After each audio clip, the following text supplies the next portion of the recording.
Okay, I'd like to welcome everybody to our work session here this morning. I am hoping that following the work session, we'll be able to exec the two bills which we're going to be dealing in work session. So that's just to advise everybody, when we finish our work session, just don't disappear. We will be going forward and execing bills. They are due out of this committee next week. And of course, Monday being Memorial Day, then we have the Tuesday or the Wednesday to sit down and deal with bills then. But it's been my hope that we don't have to come in and do that. There's some other committees going on in that same time frame, which people are busy at, especially with the finance that's going on in the Senate right now. So with that, we have two bills today, SB 99 and SB 209. Both bills are in this work session, so I have two amendments here that I'd like to suggest and explain why I did those amendments. I'd like to take up the first one, the 209 bill first, please. And anytime, this is a work session, so as it is, we can ask questions as we go along and just try to get down and understand what the bill is about. Does everybody recall what 209 was? It's requiring schools to engage an owner's project manager for construction or school building aid projects at the time of application. I went over and had an opportunity to talk with the folks, Tim Carney at the Department of Education, who is now the Amy Clark of that organization, and she, engineer in charge of building aid.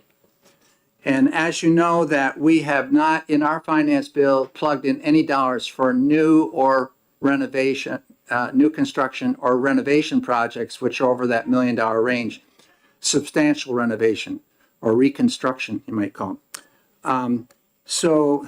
We had 17 on that list, of which several of those applications came from school districts, have been done, are being addressed right now.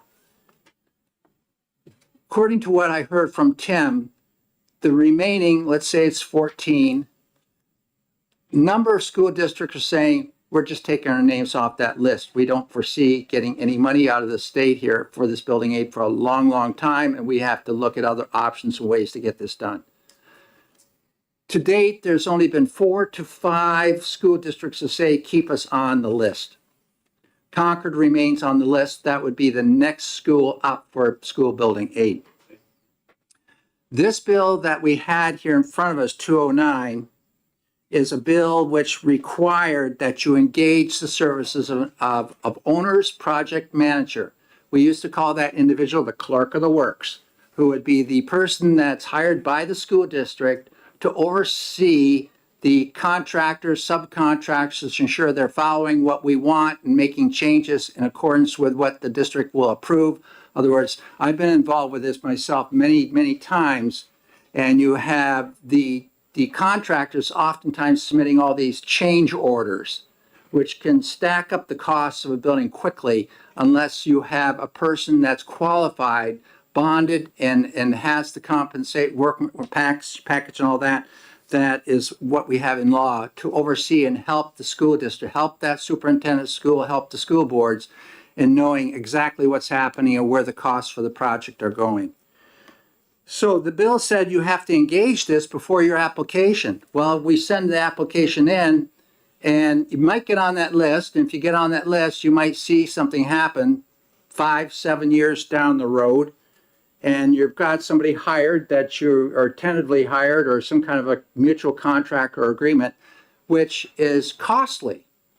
And when we discussed this, I believe I heard many people saying, wait a minute, why are we changing this? Let's engage this individual after we know where we're going with this bill that you have, the amendment that you have in front of you, does basically one change which is necessary.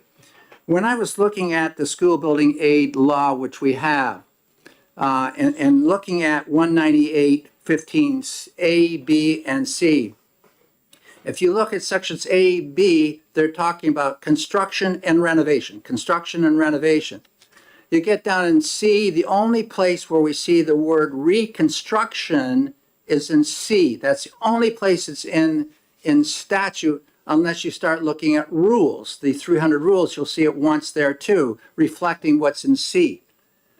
So what I've done, I've changed the exact language that's in law right now is what you see on this, where it says on line 11 and starting on 12, shall engage the service of an owner's project manager for construction or reconstruction. I put in / renovation because that's how it's stated in sections A and B of the law. And it said $1 million. When this was put together, going back 5 years ago, $1 million is what we had. The question came up from somebody on the committee here earlier, is that equivalent to what it would be today? No, it's not. And so going back and working with a local contractor where I live, they said you couldn't do it for anything less than the amount that, is in there now, 1.25 million.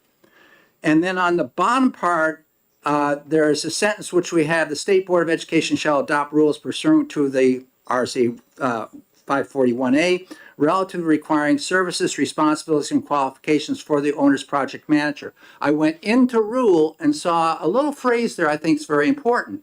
To ensure the project owner's best interests are carried out. So that person's there hired to make sure that what your school board wants and what your superintendent, what your committee want are carried out. So that phraseology was added on. That's the only changes in this amendment. Everything else that was in there before saying you got to engage this person prior to is out, and we're staying with current law. Open up the questions. Yes, Representative Berkey. So my question is, so if I remember, and I could be incorrect, so this was supposed to be we would hire, or the district would hire a project manager as soon as they decided on a project, whether it got funded or not, ever. Prior to their application. Prior to their application. Yeah. Is that still, and that was going to be, so that would mean, so like what you were just saying is that 5 to 7 years. So that would mean that that project manager, could be 5 to 7 years before that project was actually taken care of.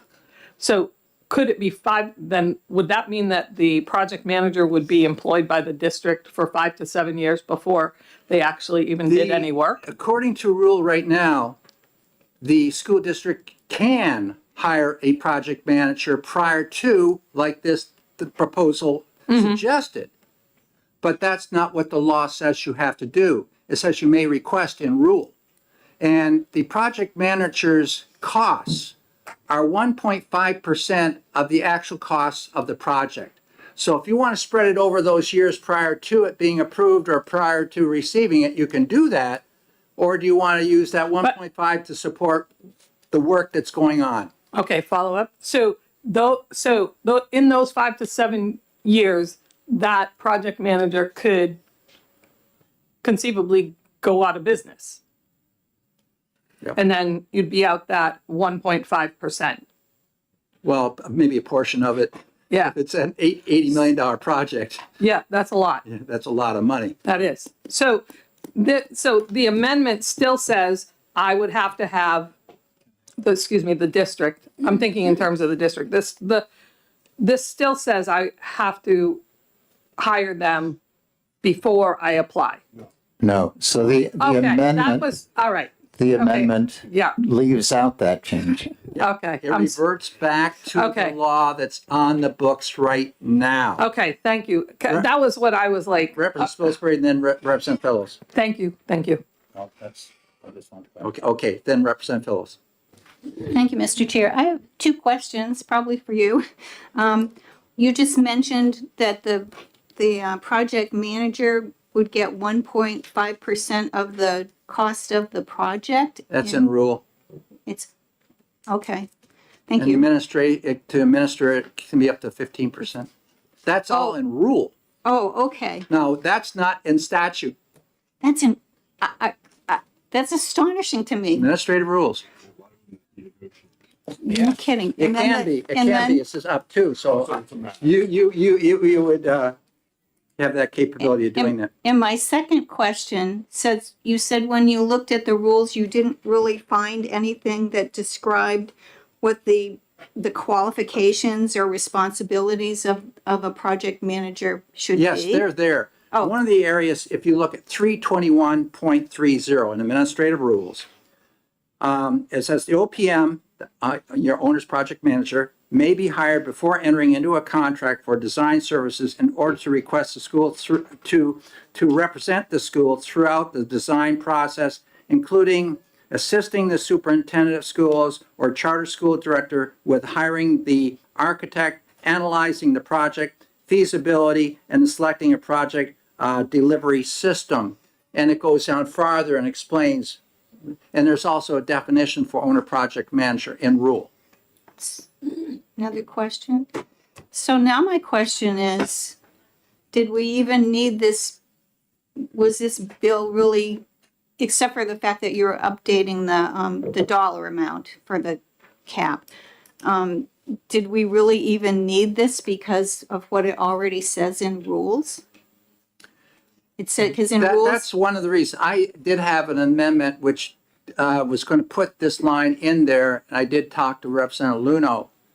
And it was indicated that 541, it's in rules already. And we don't want to be spelling out everything the project manager does in statute. That's basically a local issue.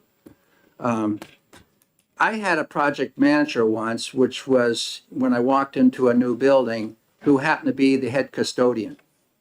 And we had a disaster as a result of that. You know, the head custodian did not have the expertise to do this. There was not an engineer, was not an architect. It was a person who thought he had all the answers. For a big project? Yeah, this was a big project. This was a high school of $96 million in Alaska. And it was a huge project. It had an Olympic-sized swimming pool in it, football field, soccer fields, science wing, math wing, theater with 600 seats in it with 52 drops on the stage, and an orchestra pit. And we quickly resolved that matter. Any other questions on this whole thing here? And the reason why, the only thing this really does do is, Representative Fellows, you're correct, it does increase the amount of money to a more reasonable amount that's more relative to today. And probably 5 years from now, it won't be relative. Yes, Representative Luno. Yeah, thanks very much, Mr. Chair, and I appreciate the conversation we had yesterday on this. I think for a lot of us around this table, the terms from the original bill where you had to engage the looking at it here, where you had to engage the owner's project manager during or prior to the application process was just really a non-starter, because that's a lot of money that I think is unnecessarily spent and probably overlaps with the engineering firm that would be involved in the design of the project. But I think with this amendment, going back to the original language and increasing the project cost threshold, updating that, I think that's fine, and hopefully the Senate would concur with these changes, so we would just move on. Well, let's hope. So- But it came over to us, and so the Senate approved the thing when it came. You know, just from my perspective, when we talked about this, I got the feeling that the majority of this committee was saying, we don't want to have to engage prior to, like that bill was saying. Yeah. Okay. So are we then had enough discussion on this one? Want to go to the other bill and discuss it, Want or? to exec this one now? Or yeah, we could close this work session and exec this, okay, because I'll deal with the senator that proposed this one. So I'll hand the gavel, I'll close the work session and hand the gavel over to Representative Spilsbury. Okay, thank you for this important job. I'm opening the executive session on SB 209 and look to Representative Ladd for a motion. I'd like to recommend OTP. OTP, do I have a second? Representative Luna seconds. Okay, and would you like to speak to the bill and bring up your amendment? I think I've already spoken to the bill, so I'd like to make a motion to approve Amendment 2275H. Motion is to adopt Amendment 2275H, second by Representative Luna. Okay, carry on. No discussion. Anything further from any other member of the committee? Representative Luna. Thanks very much, Mr. Chair. Appreciate the amendment. I think it addresses the concerns and comments that the committee had during following the hearing. Okay, good. We laid a good foundation for this, and the clerk can call the vote. Chairman Spilsbury, Yes? Representative McGuire, Yes. Representative Erf, Yes. Representative Kofalt, Yes. Representative Colcom, Yes. Representative Popovich, Yes. Representative Brown, yes. Representative Mahegan, Yes. Representative Peoples, Yes. Representative Luno, Yes. Representative Ames, Yes. Representative Burton, Yes. Representative Fellows, Yes. Representative Damon, Yes. Representative Ricky, Yes. Representative Chrétien, Yes. Representative Weinstein, Yes. Chairman Ladd, Yes. passes 18-0. Okay, with a vote of 18-0, we can put this on consent? Being no. We still have the OTPA, excuse me. Yeah. Thank you. Please make the motion. I'd like to recommend for SB 209 OTPA with the amendment, what was the number I said was 2275H, 2275H. Second. seconded by Representative Luno. Okay, any further comments on the amended bill? Now the clerk can call a roll. Chairman Spilsbury, Yes? Representative Ladd, Yes. I should have done you at the end, I'm sorry. It's okay. Representative McGuire, Yes. Representative Erf, Yes. Representative Kofalt, Yes. Representative Colcom, Yes. Representative Popovich, Yes. Brown, yes. Representative Mahegan, Yes. Representative Peoples, Yes. Representative Luno, Yes. Representative Ames, Yes. Representative Burton, Yes. Representative Fellows, Yes. Representative Damon, Yes. Representative Bricky, Yes. Representative Chrétien, Yes. and Representative Weinstein, Yes. 18-0. Okay, now, the vote being 18-0 on OTPA, without objection, we'll put it on the consent calendar, and Representative Ladd will write the report. Thank you very much. And that concludes the exec session. I trust everybody had a good several days here. I had a chance to go to my grandson's graduation at St. Lawrence University up in Canton. Rained the whole time. But you know, the young lady was speaking on behalf of that class that's graduating, indicated we have taken up a kitty here for our first year as alumni of this school. How much you think was in that kitty that they had raised? $689,000 for a school about 3,400 kids. Mom and Dad probably gave a lot, right? Yeah, that's how the small schools stay in business. But there was a report in the Wall Street Journal about what's going on with our higher education.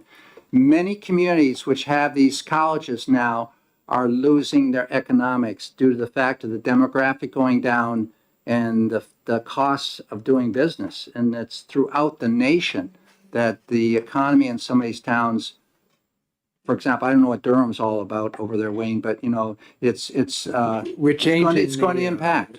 We're changing our zoning to do more development in the downtown area. We're going to 4 stories and for the same reasons. Yeah. Okay, let's go on to the next bill, which we have for the docket today. It's a work session, so we're back into work session, and it's on SB 99. And there is an amendment there, so let's turn to 99.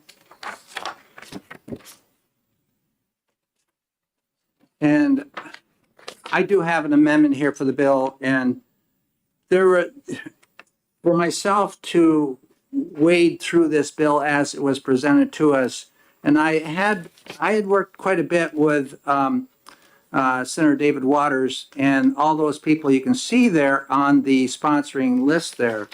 The bill, though, had some concerns to me as to how are we developing what the cost of the student who's going to be taking courses above and beyond the CTE, which we know that comes out of the tuition transportation amount we have in a separate budget.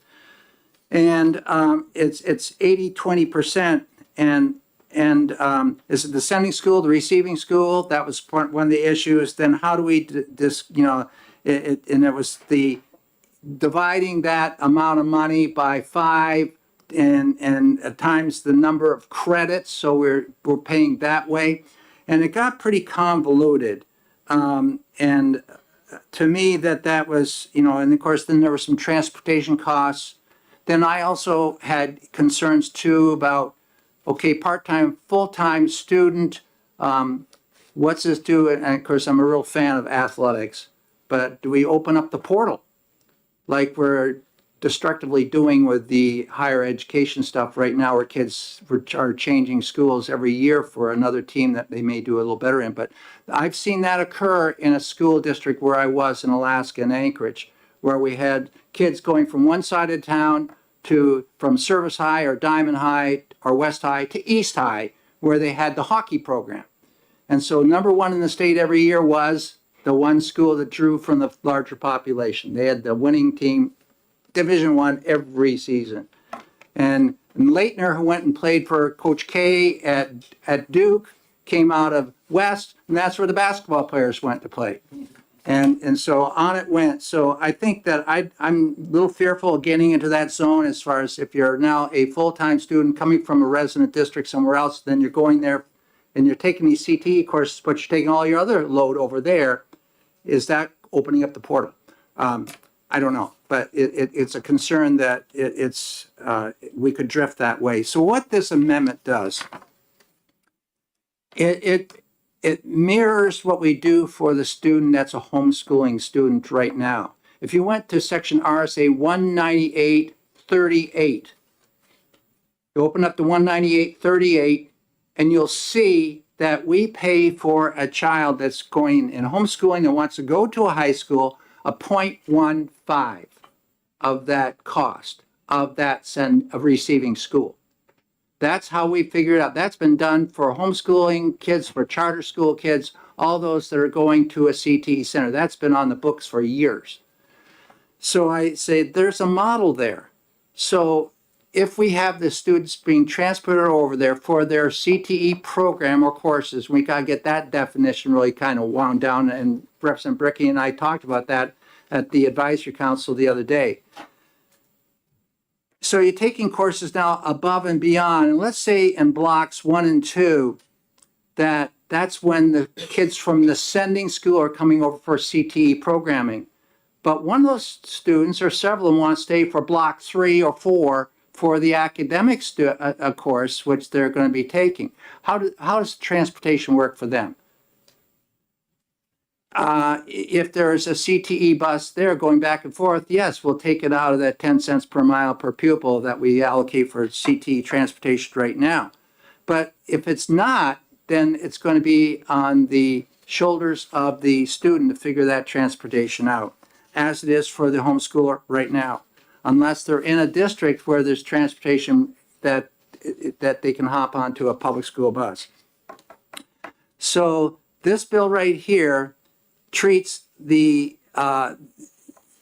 several of the changes where we change school to district. I understand that. The sending school districts in line 11 through 14, sending school districts and receiving school districts shall develop agreements that allow students from sending schools to take additional academic courses at the receiving comprehensive high school to facilitate access to career technical education. I just want to explain what a comprehensive high school is. That is a school like Concord High, where the CTE program and the high school are in the same facility. It's not a separate CTE school all by itself. A comprehensive high school has both. There is a definition and statute on that already. What this bill does, it makes changes primarily on page 2, where it says, by January 26, and on the bottom of page 1, by January 26, sending school districts and receiving school districts shall develop agreements to allow students from a sending public school to take additional academic course credit, and that's credit is very important, at the receiving comprehensive high school in order to facilitate access to technical education. We want to facilitate access to CTE. We don't want a student holding back in the sending school because the course they have to take for graduation is offered at the same time as the CTE program is being offered. That's why we have so very few kids. That's one of the reasons, few kids participating in CTE in the state. I'm giving you an old percentage, but the percentage we given when we compared it to Delaware years ago is 17% of our kids participating in CTE. That's well below what our workforce demands in the trades. We need to up that. We need at least double that. But, you know, and you'll find 80% of our kids in the CTEs are coming from the comprehensive high school. They're not coming from the sending districts, 20% from sending districts.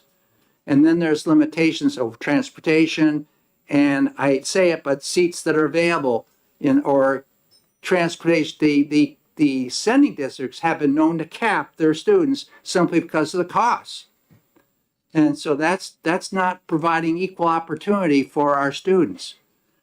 So this plan comes in place where maybe they can go to that other school if there's seats available to participate in the academics program, aside from CT. On page 2, A, B, and C are different, and it's important you read this. Students eligible to participate in a receiving district's comprehensive high school program of studies shall have been accepted and enrolled in one or more CTE classes at the receiving school. So you can't attend other academic courses unless you're a student in that CTE program, accepted and in. Okay, B, the CTE in this, B is language which really comes out of some of our rural areas, but I felt it was very important, especially the last sentence.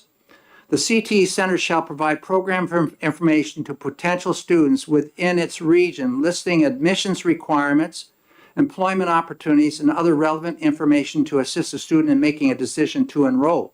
We need to get more kids involved, and the CTE Center needs to engage that, and I know they are, but we need to really engage more. Sending school districts shall provide a reasonable opportunity for technical centers and school districts to inform students in grades 7 through 12 of the educational opportunities available to them in the region. So the sending district has responsibility through the counselors there to express, over there at that center, there's some opportunities, you in the middle school and upwards, for you to take advantage of. And by the way, there was an article, another one in the Wall Street Journal, I love reading that, where the kids that are coming out with an associate's degree, the unemployment rate for those kids is about 2% nationwide. For those coming out with a bachelor's or 4-year degree, it's like 15% unemployment. And when they come out with a master's or higher, it's back down to about 7%. The kids are getting higher, the ones coming out of the associate programs with skills right now. They're coming out. They have a trade. They have a skill. Going on to number C, letter C here, all expenses incurred by a receiving district in providing services to a student in need of special education or related services shall be paid by the school district where the child resides. That was in the previous bill as well. Now, how this is paid for is now from lines 11 on down. Payment of tuition by sending district for students taking additional academic courses at the receiving comprehensive high school shall be as follows. By the sending district. The sending district shall pay the receiving school district a tuition amount of 0.15 of the receiving comprehensive high school pupil costs for each academic course credit taken by a sending school district.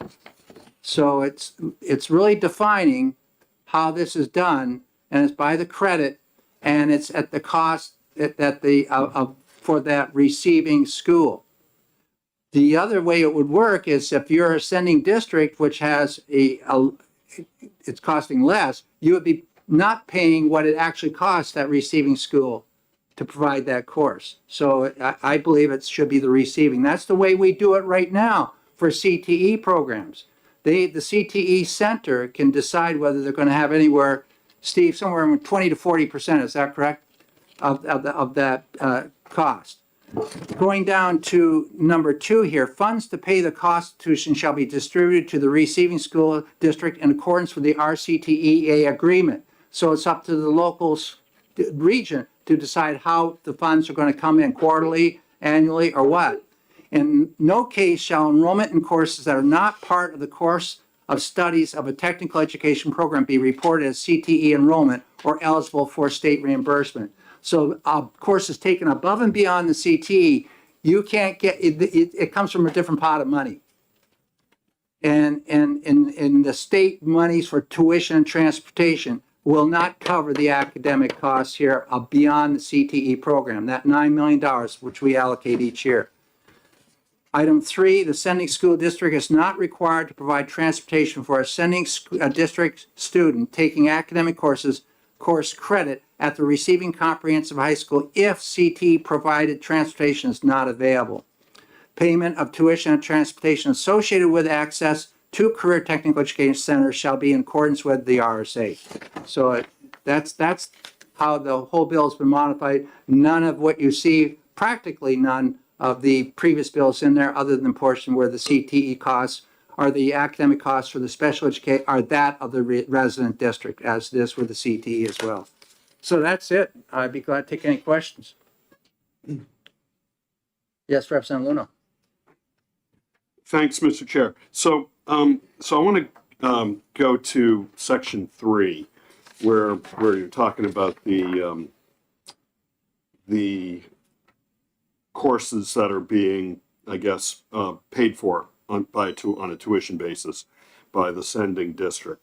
So you talked about 198.38, and that talks about a 0.15 of the state adequacy. Actually, it's 0.15. Sorry, on the ADMR for home education students that take a course at a public school. I don't have 198.38 in front of me. Yeah, no, You're reading it, looked okay, up, yeah. And 198.38, these are in the definitions, so it defines ADMA, which I don't think we use substantially anymore, defines ADMR. Yeah. And it defines, it adds it has that 0.15 increment to the ADMR for any home education students that take a class and take a course in a public school, and it's good that it actually talks about. Find it right here. Shall count as an additional 0.15 for each such academic course taken in a public school. So it doesn't necessarily it's not conditioned on being the public school where the student resides. So I think that would work for home education kids. But I'm wondering, how does this work for students who go to a private school or are in a EFA? This doesn't, program. the EFA does not qualify fact that they get separate monies. And if they're going to send their kid to a private school or to another public school, that comes out of the EFA $5,200, whatever it may be. That's all just straight costs. So what about a student who currently attends a private school? Aren't they eligible to take CTE? Yeah, but this bill doesn't address that. This bill only addresses the public schools, charter or the, I don't even know if it Okay. says charter. Yep. So the sending school district. Yeah, Right. it says sending to school district. That's what this is limited to. See how this works before expanding it anywhere Okay. else. So, all right. So, okay. And then is there any limit on the number of courses? That would be the RCTEA agreement. See, I didn't want to get into the, this thing of space availability and the type of course you're taking. I think that's the local control. That's the purpose of the RCTEA agreement. And so this has to be done, and that's why it says on page one, it's referencing that over there. So, Yeah, um, yeah, it says So- right there, it's on line 11 on the front Right. side. so would it make sense on line 11 that, that we change the shall to may? And that way it actually puts them in a, the sending and receiving districts can negotiate, could negotiate the number of classes, could negotiate any other terms. So yeah. We've talked about this before, and we talked about when we were trying to get the calendars aligned Yeah, and get down to this 9-10 days that are non-aligned days. Then we even went after the start of after Labor Day. That was the time frame which this is allowed, and May makes it difficult for when you on this particular case. We need to get these things aligned. When you're doing your professional training days, when you're going to have your breaks. When I heard in the advisory council, the number of days that some students are attending the CTE program are really shrunk down due to the fact that scheduling is all screwed up, transportation screwed up. We have to do an awful lot there. I think it's time to really saying, you shall do this through your RCTEA agreement. That's where it needs to be done. yeah, but this I isn't- wouldn't want to do it between one school and the center. I'd rather have them sit down together and have all 9 doing it together. And have done, that's just. But I don't think this paragraph gets into the calendars. I think we already addressed that. This is Well, specific. it does get in the calendar. Lines- It's lines coming out of the 11 same through 14. section of law. I understand, but lines 11 through 14, sending school districts and receiving school districts shall develop agreements that allow students from sending schools to take additional academic courses at the receiving comprehensive high school to facilitate access to career technical education. It does not get into the calendar. Well, all the Which rest of the is- language which- from 14 on Yeah, to 25 yeah. is calendar. What's that? Everything from line 14 down is current law. 14 down, right, right, gets into it. But I'm talking about 11 through 13. And I'm talking about the word shall on line 11. Leave it up to the district whether or not they want to open up and feel that the 0.15, and some districts may have, I don't know, does every district have block scheduling versus, See, this is 7 or why 8 period you'll see on scheduling? line so 5. that would change the percentage factor. On line 5, you have the word shall. You have the same thing down later on line 7, Those are where on agreements shall. 28. Yeah, different things though. Representative Spilsbury. The spirit of the original bill was to facilitate CTE access, right? And so it uses the word shall, different language, but students from sending districts shall have access to CTE programming. I think what Representative Ladd's amendment is trying to do is flesh out how that will occur. But if we use the word may and make it discretionary, we have not mandated that there's going to be access to CTE programming. I think your suggestion defeats the purpose of the bill, which is to facilitate access and to Well- require it across the state. So, Mr. Chair, if I can address that, no, it doesn't defeat the purpose of the bill. It actually enables the sending district and the receiving district or particularly the receiving district to say whether or not they have the capacity and interest and agree to the tuition reimbursement plan here, and whether the sending district agrees to that as well. And if you've got CTE centers that are comprehensive high schools, let me use that language. If you've got comprehensive high schools, some of whom operate on a 4 blocks in the 8 a.m. to 3 p.m. School day versus some are operating 7 or 8 periods in that 8 a.m. to 3 p.m. And if a student is taking one course at a comprehensive high school as part of an 8-period school day, that's a completely different amount of instructional time than a student taking one block out of 4 blocks in a 4-block period. In fact, it's you're talking about half the time, half the instruction time, or double the instruction time if it's 4 blocks. So how could 0.15 be sufficient in either one of those things?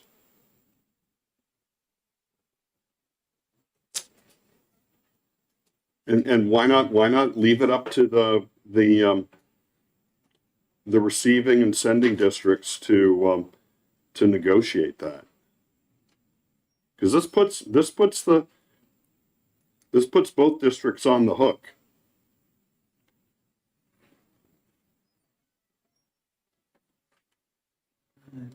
And May would enable it.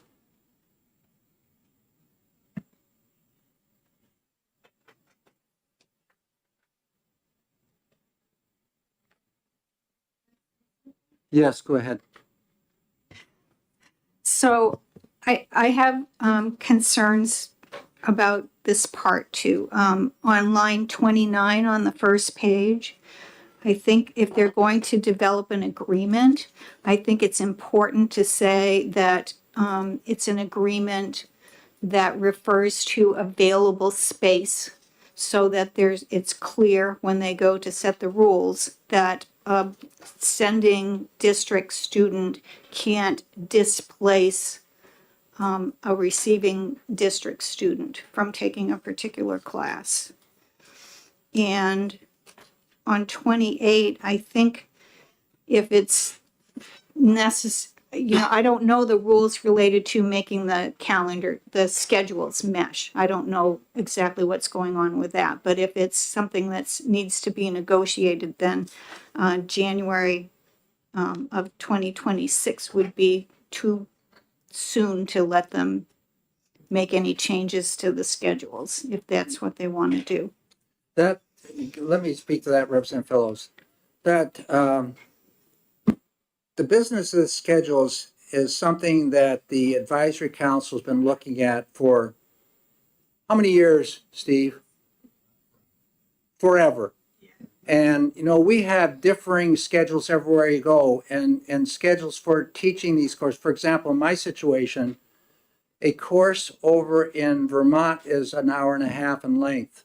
A course at Woodsville High School is an hour. Nothing gels.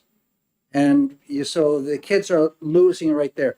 It also occurs as a result of transportation for kids. It causes a lot of grief there. So we've given, since this section of law was put in Roman 3, without all the changes, everything dealing with calendar has been placed in there, and there's been a time period in which we've allowed, and we've seen schedules. And for example, I can remember the schedule that Mr. Rothenberg here showed us for Concord High School, and it had all the different colors on it and all this, and showing where the conflicts were and the conflict days, the non-aligned days, but we're getting there. We gave them X number of years until July 1, 2026 to get this together. We even had the governor get involved one year and say schools can't start until after a certain time at the beginning of the year. We're all going to get everybody on the same page. That didn't happen because that was just impossible to do. This is not impossible to do. It makes it real difficult, though, when you have a school like, well, let's pick on Concord again. How many different schools send to Concord? 9, 10? Yeah, okay. And so to get those calendars all agreed is a real task. But we can do some things, making sure that the spring breaks are all at the same time. That we can enable professional development by saying if we have them at the same time, teacher from this district and that district in that same region can maybe cross over and go to where the training is necessary for them. So you don't have to duplicate if it's done at the same time. we're getting there. I don't know. I'd have to talk to Jeff Beard and find how many are conforming with the calendars right now. But and getting back to what Representative Luna's initial question was here about the shall or the may, I think it's important that we allow the kids from the sending school to take some academic course at there if that's how they're going to attend the CTE program. If they're going to be held back because they have a conflict back in their sending school district, we are not providing that equal opportunity that we need to provide to that program. And that is happening. So we need to make sure that our schedules are aligned. And I'm thinking more of the student than I am conformity of the districts. We need to get more kids in the program. And so by saying shall develop agreements, we're saying that these districts got to come together, and I don't want four of those sending districts and the other 5 wanting to do things all different. The tuition should be similar for all of them because they're coming and taking the same course. And so, yeah, the sending districts may have different costs themselves, but the receiving school establishes that tuition cost between 20 and I thought it was 40%. 40% of their average cost per pupil. That's what they have, that latitude. And then they have another 3% they can tack on for capital costs. This is a huge, huge issue here. Yeah. So I'm confused about what you just said in terms of the cost. Were you just talking about the cost of tuition for the CTE Yes, program? Yes. Which is, we also have, if they're going to do this thing where the student takes not a CTE class, a regular class, then the sending district has to pay tuition in the amount of 15% of the high school pupil cost for. To the sending school pays that amount of money to the receiving district. That's something that the Department of Education is currently doing for other types of programs, trying to keep it the same. So is that the per pupil cost that's published by the Department of Education, which runs generally around 21? For that comprehensive high school or district, yeah. That's what their cost is. Is that correct, Steve? You're referring to the DOE 25. Yeah, it's going right back to that. That's the size of the high school. Explain. To normalize cost per pupil set by the state using a formula that districts have to report based on. So it establishes at high school level. So is that the state average per pupil expenditure? It's labeled cost, but it's actually expenditure per pupil. By district. So that's running like 20,000. Yes. So I'm concerned about that in the 15% that's in here is, I know that one use of 15% is inadequacy aid. What a district is paid for a student, which is usually homeschooled student that attends one course, that 15% of the adequate cost per pupil is what they receive in their adequacy aid. So the adequate cost per pupil, we're talking about something that's $4,000. So that is reasonable. I think that to use that high school pupil cost, which I think we probably need to get a little more precise on the definition, is something that would be 15% of the cost per pupil that's published by the Department of Education. So you're talking about $2,000 to $3,000 to take one course. And I think the sending district, I think that's a burden on them for a student who's filling in a seat that is vacant, because I don't think that the sending district should be displacing a student in the receiving district. Does that make sense? Representative Copeland? Thank you. Can I ask some clarification questions?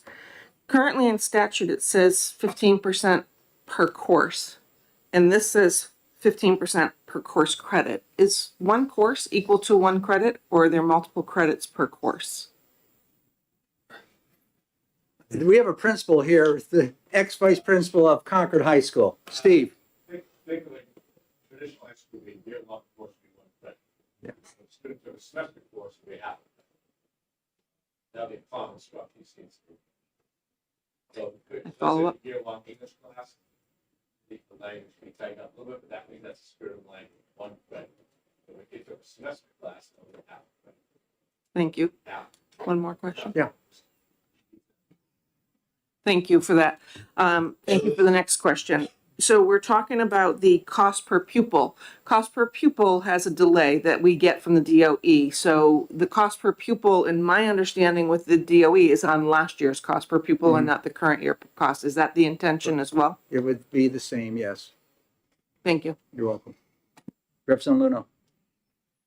Thanks very much. And you know, while we're talking cost per pupil, and we've talked about this a little bit in the context of special education costs and how our the per pupil cost that I think you're referring to and that the amendment refers to is a blended cost of all students, you know, all costs divided by all students.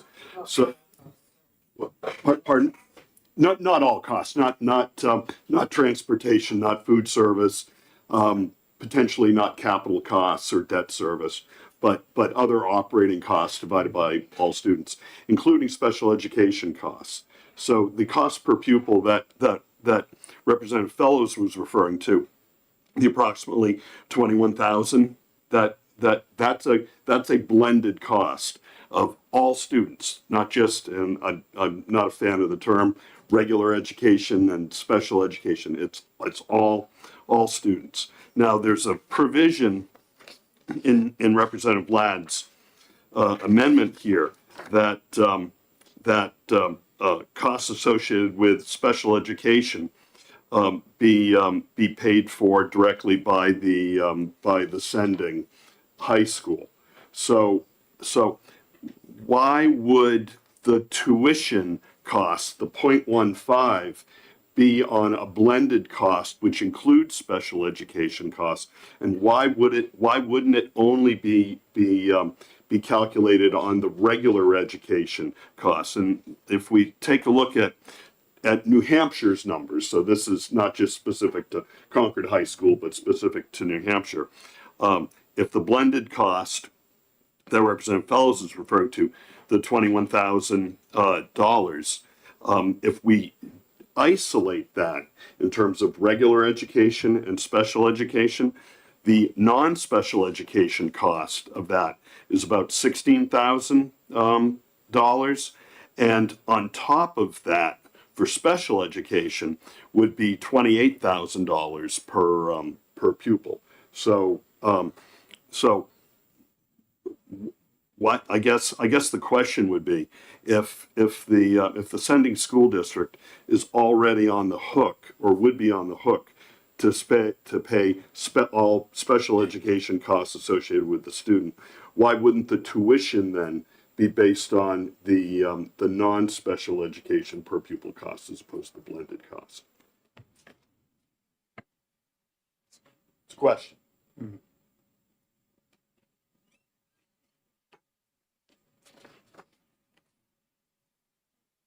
Well, I fall back on what we're charging the homeschooler. I'm trying to keep things consistent as to what we're presently doing. You know, there's lots of things with our adequacy program we got to be looking at. It's just like also the costs that we're looking at the CTE program. Tuition costs for kids up in Berlin are much different than down in the Seacoast area.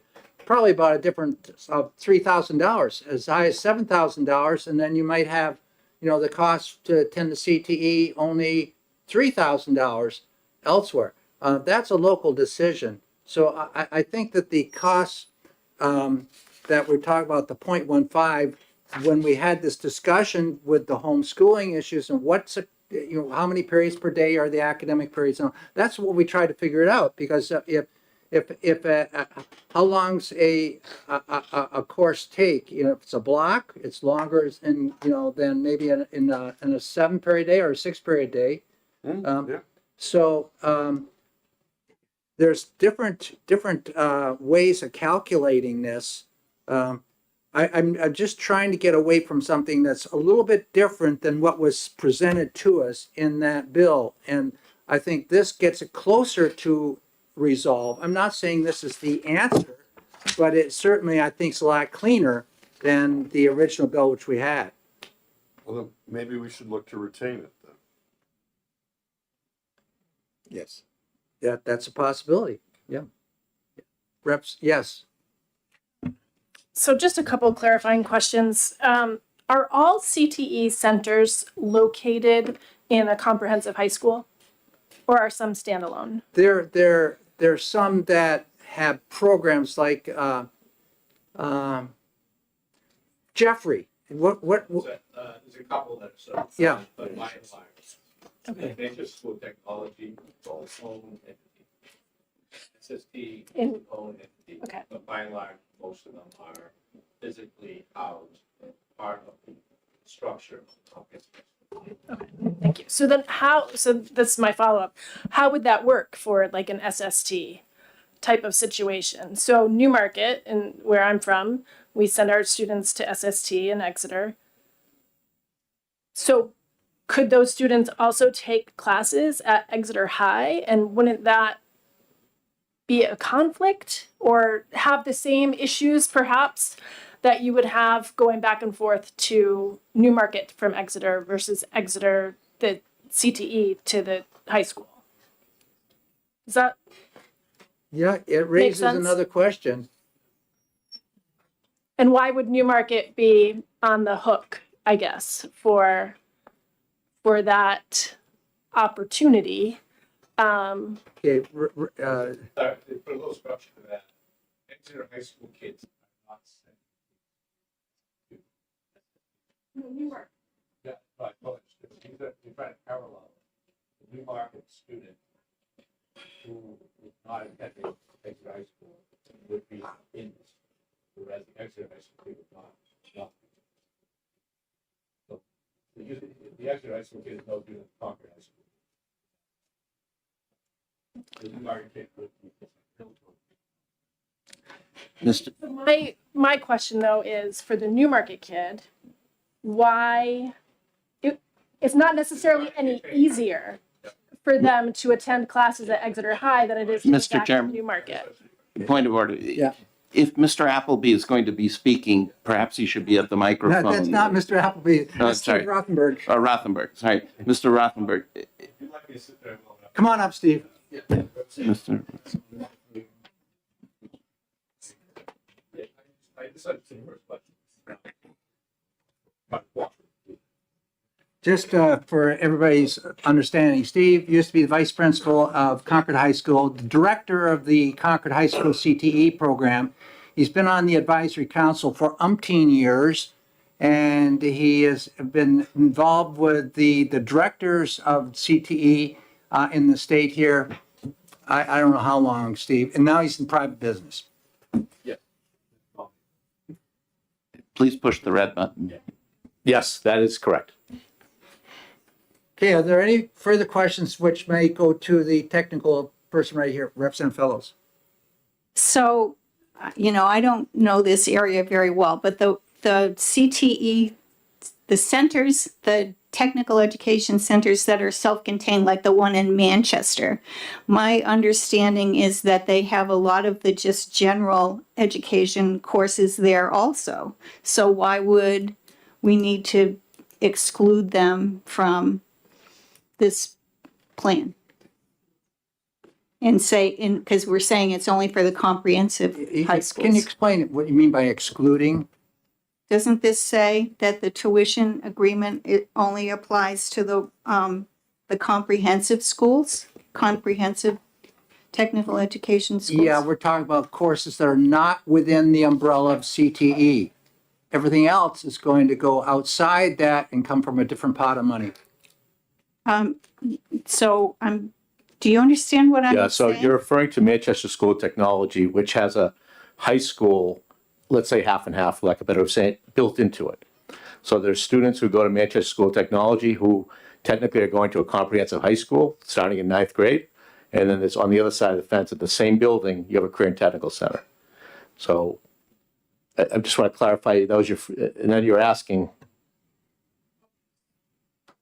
That is a So, unique design. Sorry. That is a unique design in the state of New Hampshire. so having worked at the Department of Education Right. for a long time, I always see these represented as two different schools, as if they're both two high schools.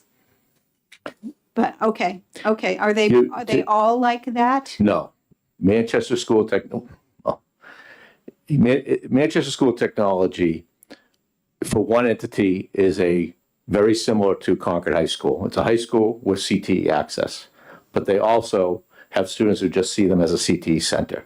Bedford students, Goffstown students, etc. Representative Burton? I just wanted to introduce a success story. My oldest grandson went Yeah. through Oyster River High School and wanted to be an electrician. So he took his CTE to Dover, but he remained an Oyster River student. He now makes 6 numbers installing Wi-Fi towers all over New England. Yeah. And he said, see, Grandpa, what we can do. Now, I assume that in your case, the students from Newmarket might go to Dover also, and that probably not to Exeter, I don't think. But I thought it was a wonderful experience, and I didn't know. I'd love to talk to my superintendent about how all this works, because there's probably at least a dozen Oyster River students that go to Dover. Using your example and going back to Representative Luno's comments, it's this concept that you successfully made calendar alignment. And Representative Ladd, you're going to the next level, which is bell schedule alignment. They're two different things. And the idea of that, a well-aligned bell schedule would provide students more flexibility. A badly designed bell schedule, that they're vastly different, would provide less flexibility. So a student would, if the bell schedule is not aligned, a student would literally have to almost leave their high school, maybe in totality, but significantly, to go to the comprehensive high school of the CT Center. The story of your grandson, Representative Burton, going to Dover was, did Dover work well in his schedule? Was he able to fulfill his high school requirements and attend Dover CT? And obviously he did. Would this bill and this adjustment in the agreement make it easier for your grandson to maybe take an English class or a math class at Dover that makes his life more efficient, or would have made his life more efficient? The only problem with that is if I knew some of the faculty at Oyster River High School, I would have preferred they might take their English Yeah. there. But as long as they got an Oyster River transcript, which is what happens, right? Yes, that's correct. Then that helps them down the line. Yeah, based on previous legislation, the course he would have taken at Dover would have had to be taken as credit at Oyster River. Representative Spilsbury? Thank you, Mr. Chair. I'm sold on the spirit and the purpose of the bill, but it does strike me that there are any number of mechanical issues here that we're not going to resolve today. And I think that this question of 0.15 of what is a prime example of that. So unless somebody tells me otherwise, I assume that when we say of the receiving comprehensive high school pupil cost, that term, comprehensive high school pupil cost, is not a defined term. It can be viewed in various ways. And so I know, for example, that we're trying to make it parallel with homeschool or EFAs. There's also the question of those districts that tuition students from outside the district.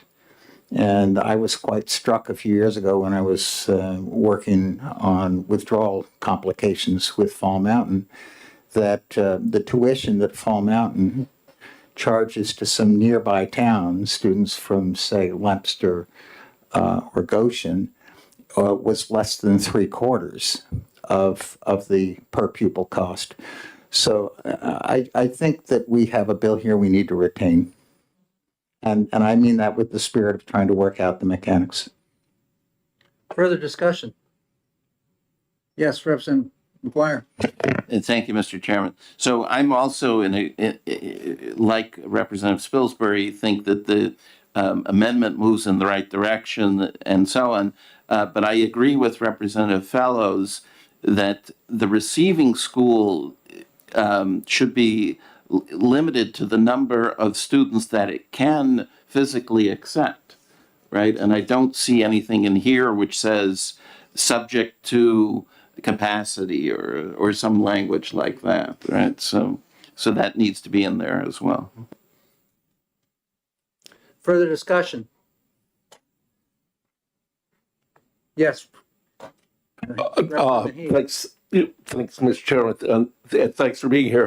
Pembroke Academy is where I work, where we send our very best administrators to take over your line right there. But, Yes. just a couple of things to clarify, everybody.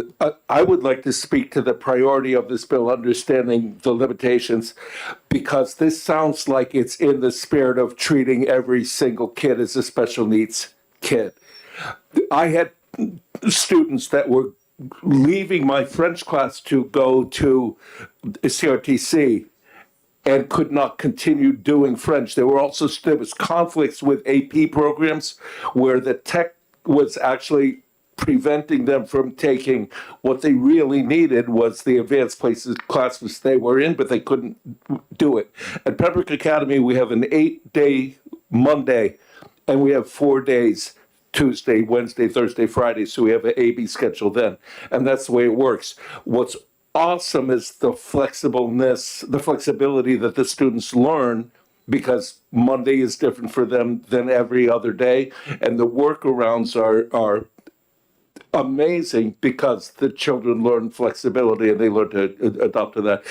That's just when we're thinking about this, to me, this seems like the highest priority, to be able to enable the kid that can't take French anymore because his schedule won't allow it, would be able to step into Concord and get a comparable class. Of course, it wouldn't be me, but it would be somebody who could do just as well. And this is, to me, this is an exciting priority bill that needs to be addressed and fixed because kids need this. Yeah, Representative Mohegan, I think you've hit the spirit of the bill is to try to provide this opportunity to the child that really needs it. And I come from an area where we have to send our kids to the CTE, and there's a significant transportation time, there's a lost learning academic time, and it's an issue which we need to resolve. We can't just have, from all these sending districts, only 2,000 kids participating a year. We're missing out on the trades, and those kids up where I am, they need that diesel mechanic program. They need that contractor program. They need all the different options which are available at our CTE center, which happens to be at Riverbend in Bradford, Vermont. And we've hassled this for years trying to deal with how do we get higher than 17%. And this is an extremely important priority that we need to address. Whether we do it today, I don't think we have to push this thing through, but we need to put it on our docket. We are not supporting CTEs in this state the way we need to. Thank goodness they did at Concord, where now they have a full principal at the CTE Center, and they have a principal at Concord High. And so, the CTE is not a subcomponent. We got to elevate these CTE programs to a point where these are the programs which are preparing our youngsters for the world they're going to enter and the jobs which they need. And they need to work with local business and have these internship programs and these pathways readily available to them. We're missing out in areas where I am. And it's sad to see that happen. So I'm supportive of retaining this bill if in fact we can try and work this thing out. When we did not provide any capital dollars in our budget at all for CTE programs, none. we have not elevated the cost of tuition and transportation because of this quote maintenance of effort we have to maintain. So we're still at that $9 million level for CTEs that we've been at now for a number of years. It's time to really recognize the focus where we got to be focusing, and we're missing it. We're missing it dreadfully. You can speak to Representative McGuire. I know you're on finance. Go for it. No, that wasn't what my point was going to be. Rather than retain, do we still have yet another week in the schedule? Could you make a few changes and bring us something that we can pass? Something good. I mean, I think you're 95% of the way Yeah, there. we're getting there. right? We're going in the right direction. If we could nail down what we have to do, maybe we can talk with the people that might help us with that. But you know, what do you think, Steve? Is this too big? I think, Representative McGuire, you have it exactly right. But I think you ought to just start with a very low level, saying the agreements need to address this. And maybe that's all you need right now. Maybe you don't want to get into every detail. And get that into a cycle of and then revisit it in another legislative cycle to tighten it up again. But I think most people have said in this room is that, and I agree, this is an important piece. This allows, Representative Mahegan said it right, a student who is pursuing higher ed to pursue medical career is different than a student pursuing an auto diesel career. And their needs in their senior year of high school are very different. Those two students. You know what we need to do? We need to make high school work for both of those students. And I think that being at a sending school and gaining some flexibility by taking a course at a local high school that you go to for CTE makes a ton of sense. But the weeds of it is very difficult. And I think the spirit of it is these regional agreements should address it. As evidenced by this discussion, as evidenced by a page of notes I took, and I'm happy to help Representative Ladd. There's a lot to think about, but at bare minimum, this is a very, very important evolution for CTE and those students. Mr. Rothenberg, we've talked about this for a number of years. Are the issues we've talked about, Representative Luno's brought up, and some others here as well, and trying to identify this 0.15 and some of the uniqueness of our CTE programs are different throughout the state. That's the thing we're really having a hard time dealing with. They're all a little bit different. Do you think it's possible to get something like this done if we get the right people involved in a small subcommittee for a couple days here? Because we are going to have to do this no later than Wednesday of next week. Yeah. It's not one of the bills which we have retained. It's not a topic we've retained already. We've retained school building aid, higher education, special education aid, and adequacy. CTE is not one we've identified, although I think it's probably one of those real critical at the top of the heap type bills. So do you think we could do it in a week's time?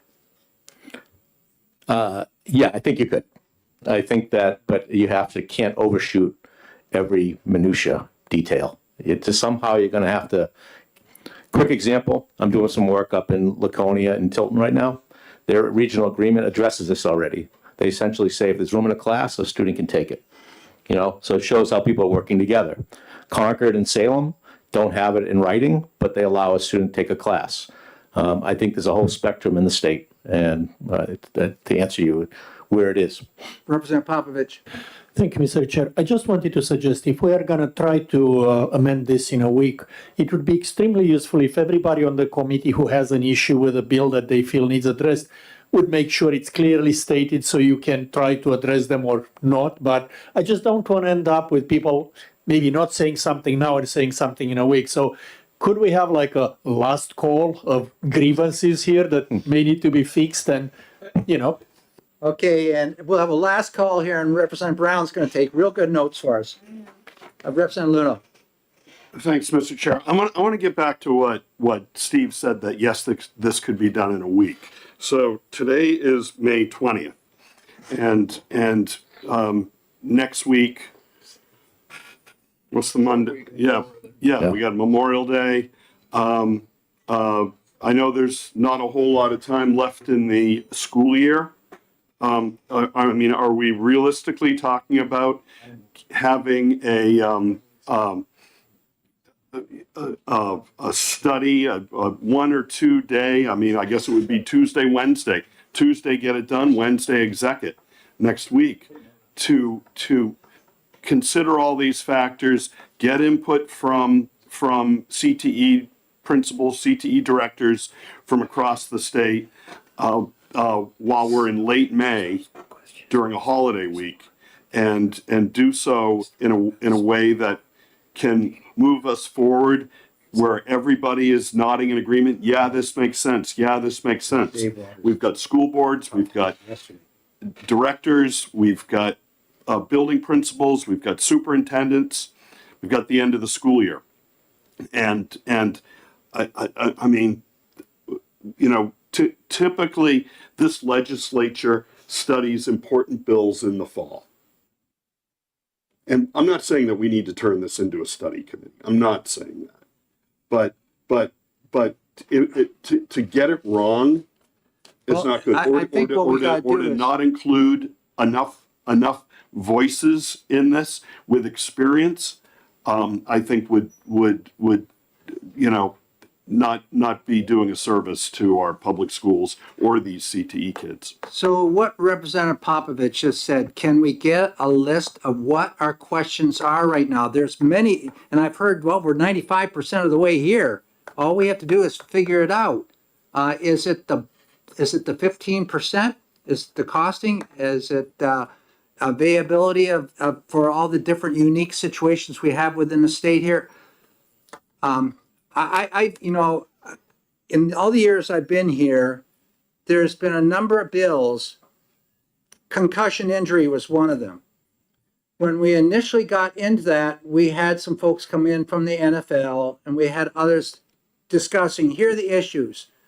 When does a kid get back on the field? Do you have to have parent permission? Do you have to have a doctor's certificate? All the issues came in. How's the coach get involved?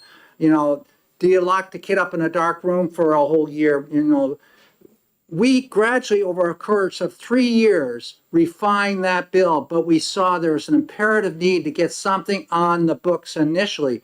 Whether we got it all together correctly at the beginning, no. But we put the message out there. When a kid's injured, you don't put them back in on the field that day because you need another goal in the net. And you got to have parent permission to get them back in, and you have to jump some hoops. Is there enough here where we can get something here where we can get some of our questions answered now so we can get this important bill, so we can get these kids that want to attend and have a mechanism to make that affordable or so they can. So, Mr. Chair, there's I think a lot of questions that haven't come out on this. I mean, yes, some people like you, Mr. Chair, like Representative Bricky, have experience, you know, on the CTE, you know, committee. Representative Fellows has some experience in this area, but for example, one thing that we haven't talked about is if this goes into effect July 1st, 2025, how are school districts going to budget for it now? They've already passed their budgets. And so if they've got 10 kids going to CTE, each one of them looking to take 2 courses, how are they going to, that's going to be, all right, so 0.15 of $21,000. So we're talking $3,000 and times 2 courses, 6,000 times 10 kids, $60,000. And that's for a small sending district like Hopkinton, not even on the budget. How are we going to deal with that? Are there any other questions? Is that the only one we didn't consider around this horseshoe here?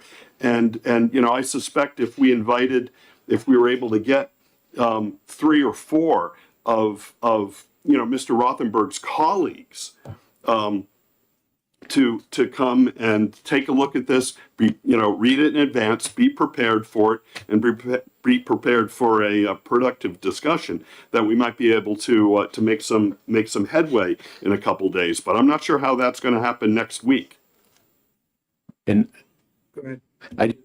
my response earlier was in the context of minimizing it, that putting it on the agenda to be addressed in your regional agreement.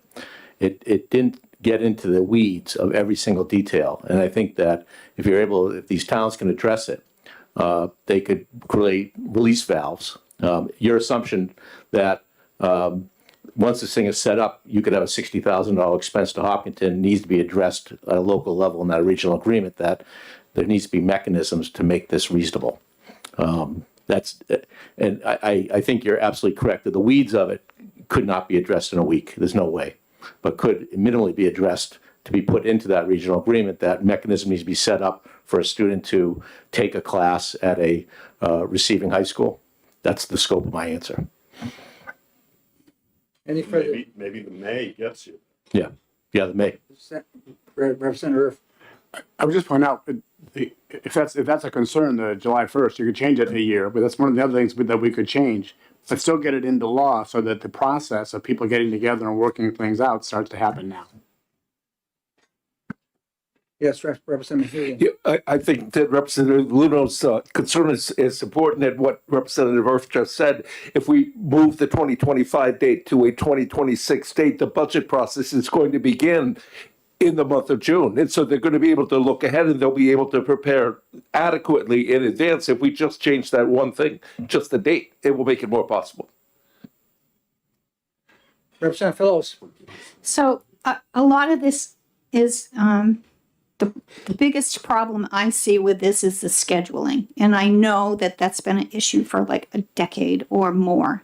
And I don't think that it's fair to ask school districts sending and receiving all the different pairings that we have across the state to just dump it on them and say, you have to figure this out.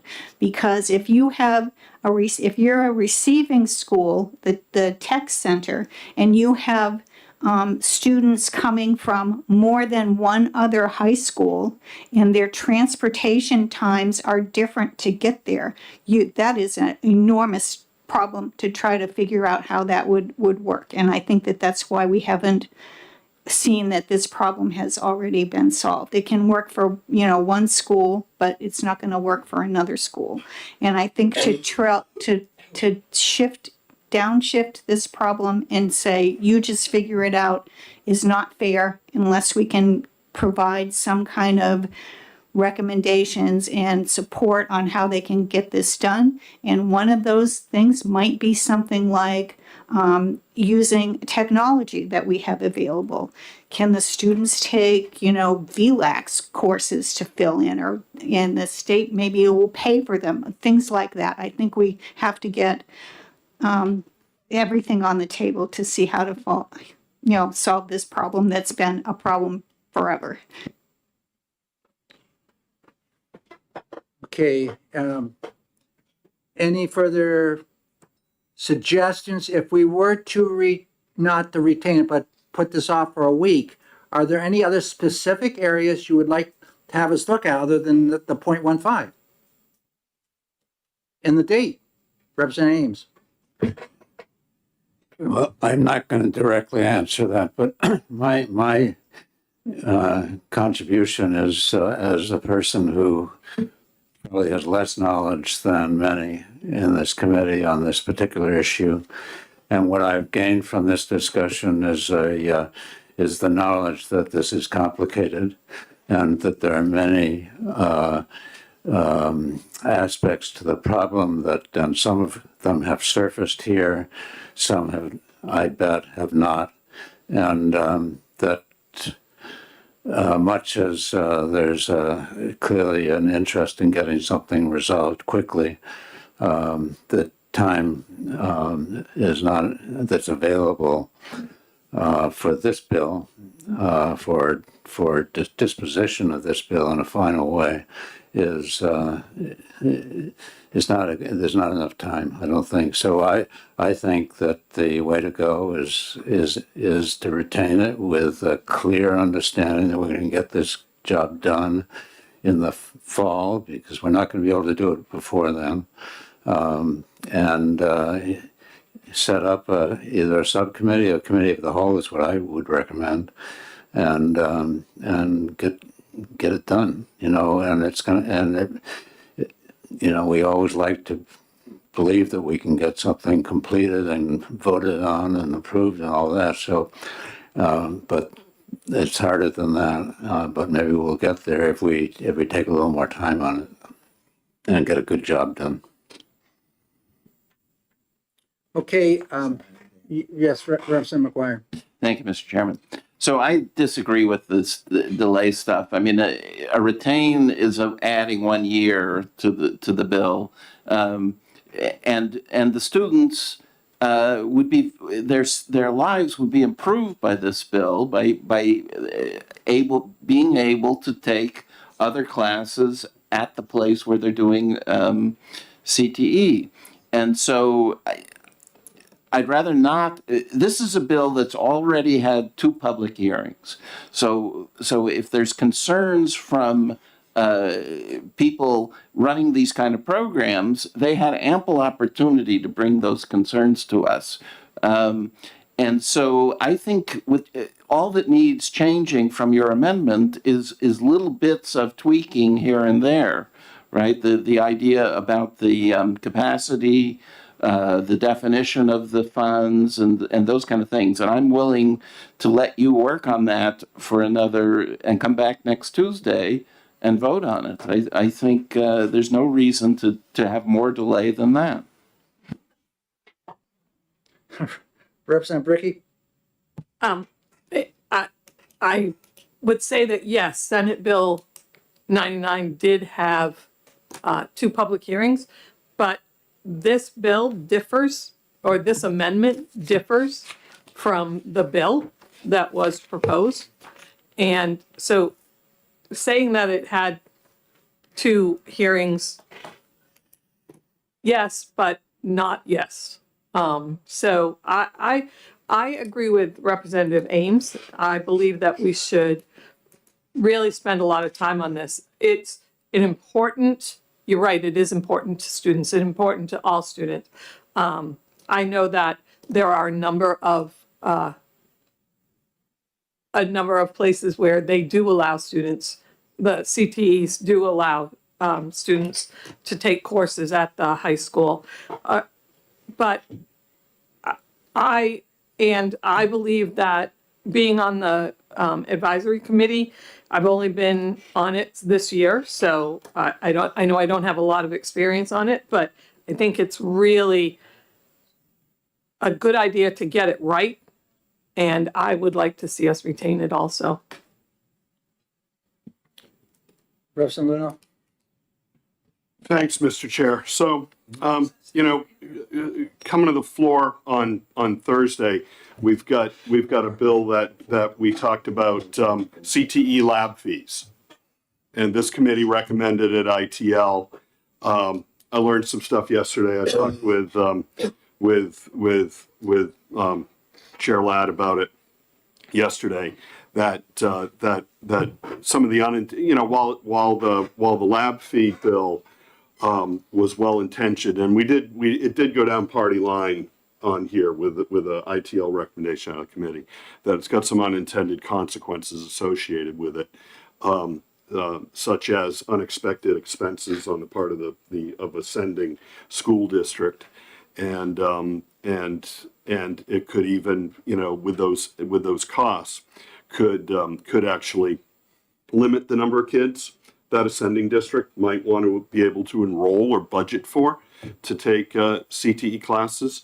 For places like Hopkinton, if we're going to see a $60,000 in the ballpark, $60,000 increase, I mean, I was on the board for a dozen years. I knew it came up every year. We absolutely limited the number of kids based on what we can afford. If all of a sudden that program's going to cost us another 60 grand, I can't speak to what the current school board's going to do. Whether they're going to further limit the course, or maybe limit the number of students that take CTE, or maybe even discontinue the relationship with CRTC in Concord. I'd be concerned about the unintended outcomes. If we're concerned about the unintended consequences of the CTE lab fee bill, I think we'd be concerned about the unintended consequences of this one as well. My concern are the consequences if we don't do it. We have kids that are not having access right now. They might not get, and fewer might. And I don't know, but by what I'm going to do, because there's a number of hands who want to speak here, I'm going to take a brief caucus here. Because I want to have this thing done by noon today, because we have another one starting at 1 o'clock, and we want those people to have. So, Mr. Frew, do you have a? Sure, come on up. so, Does everybody know Chair. Jerry Frew from the School Administrators Association? Mr.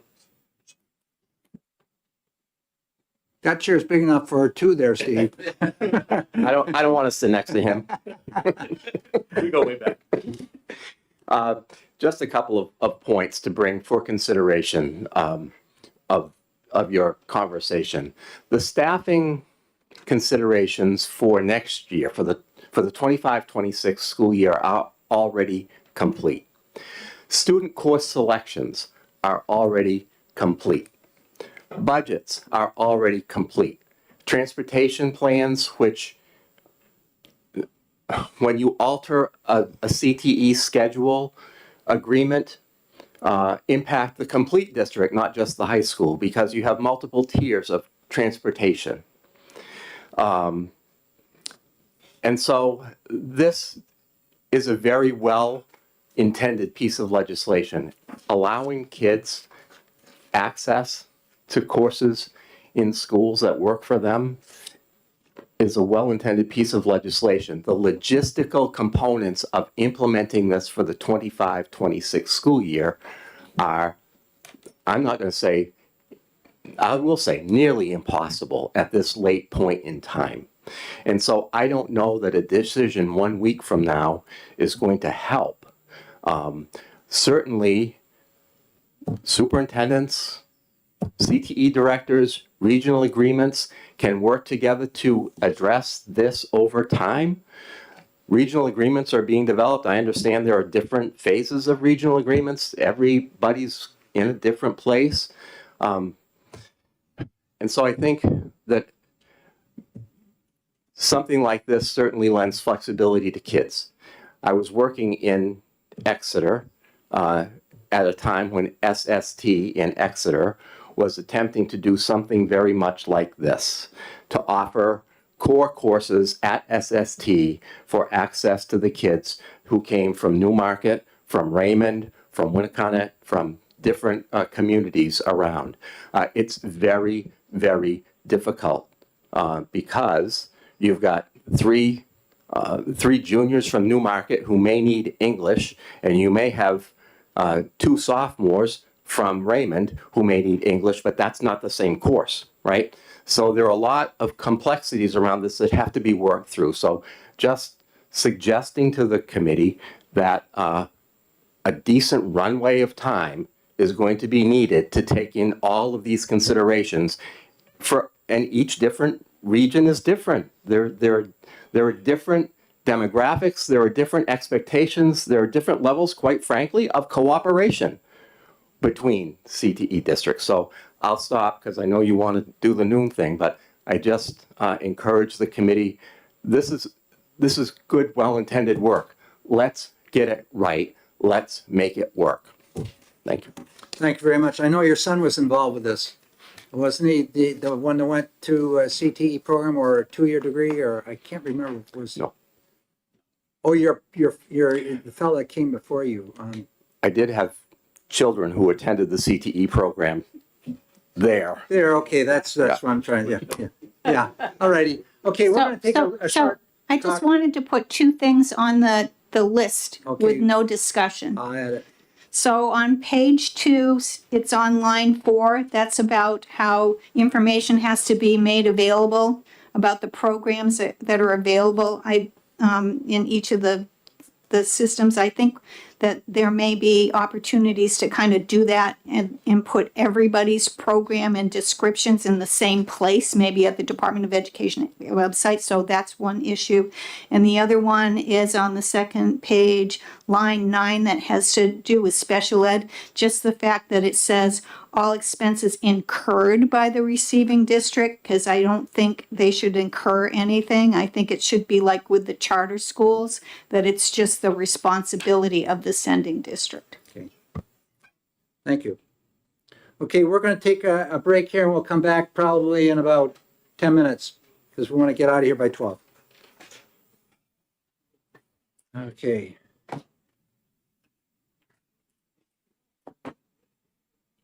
Alrighty, so we'll meet in here.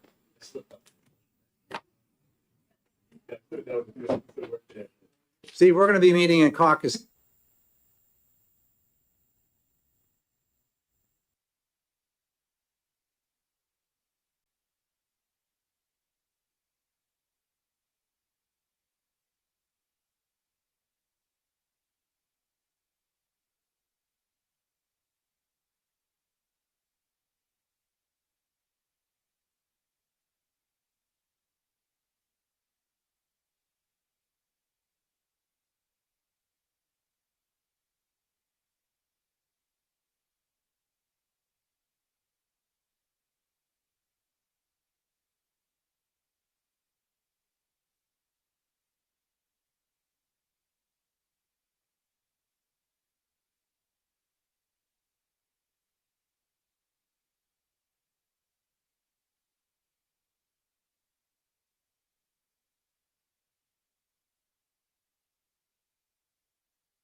Now that we're all back, what we're going to do is we're going to not take any action today.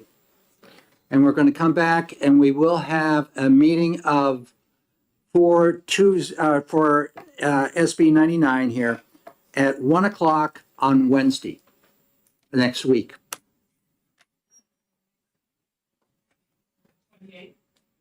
Is that what it is? 26, 26? Yes, yes.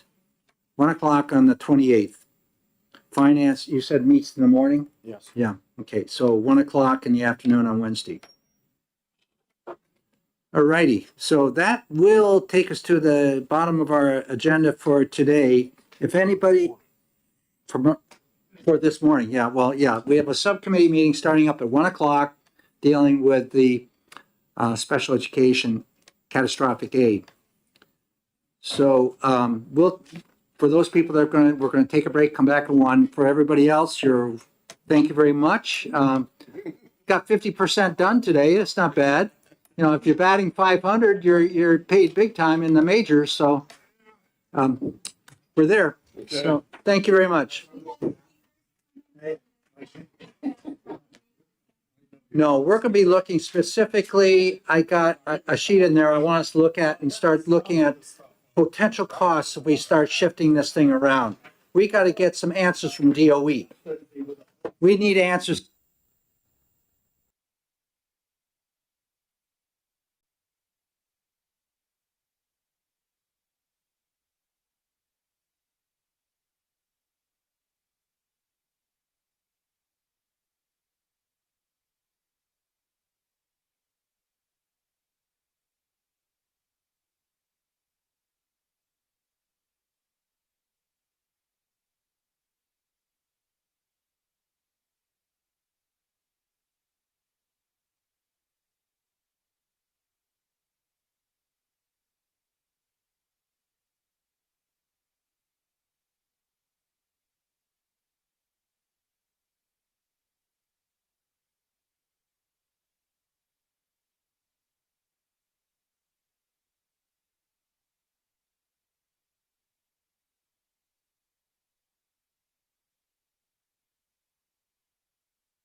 Okay, I'd like to go ahead and open up the work session for the bill which we're dealing with, special education aid.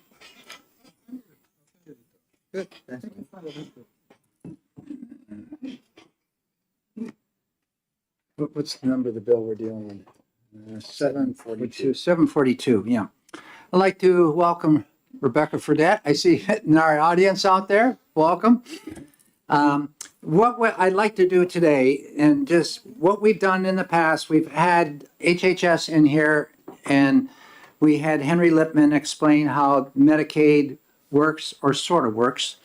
And then we had directors from the field come in and explain to us how it's, the special education aid is working for them, and how they're, working with their students that are qualifying for this, and how they're seeking the reimbursement for that.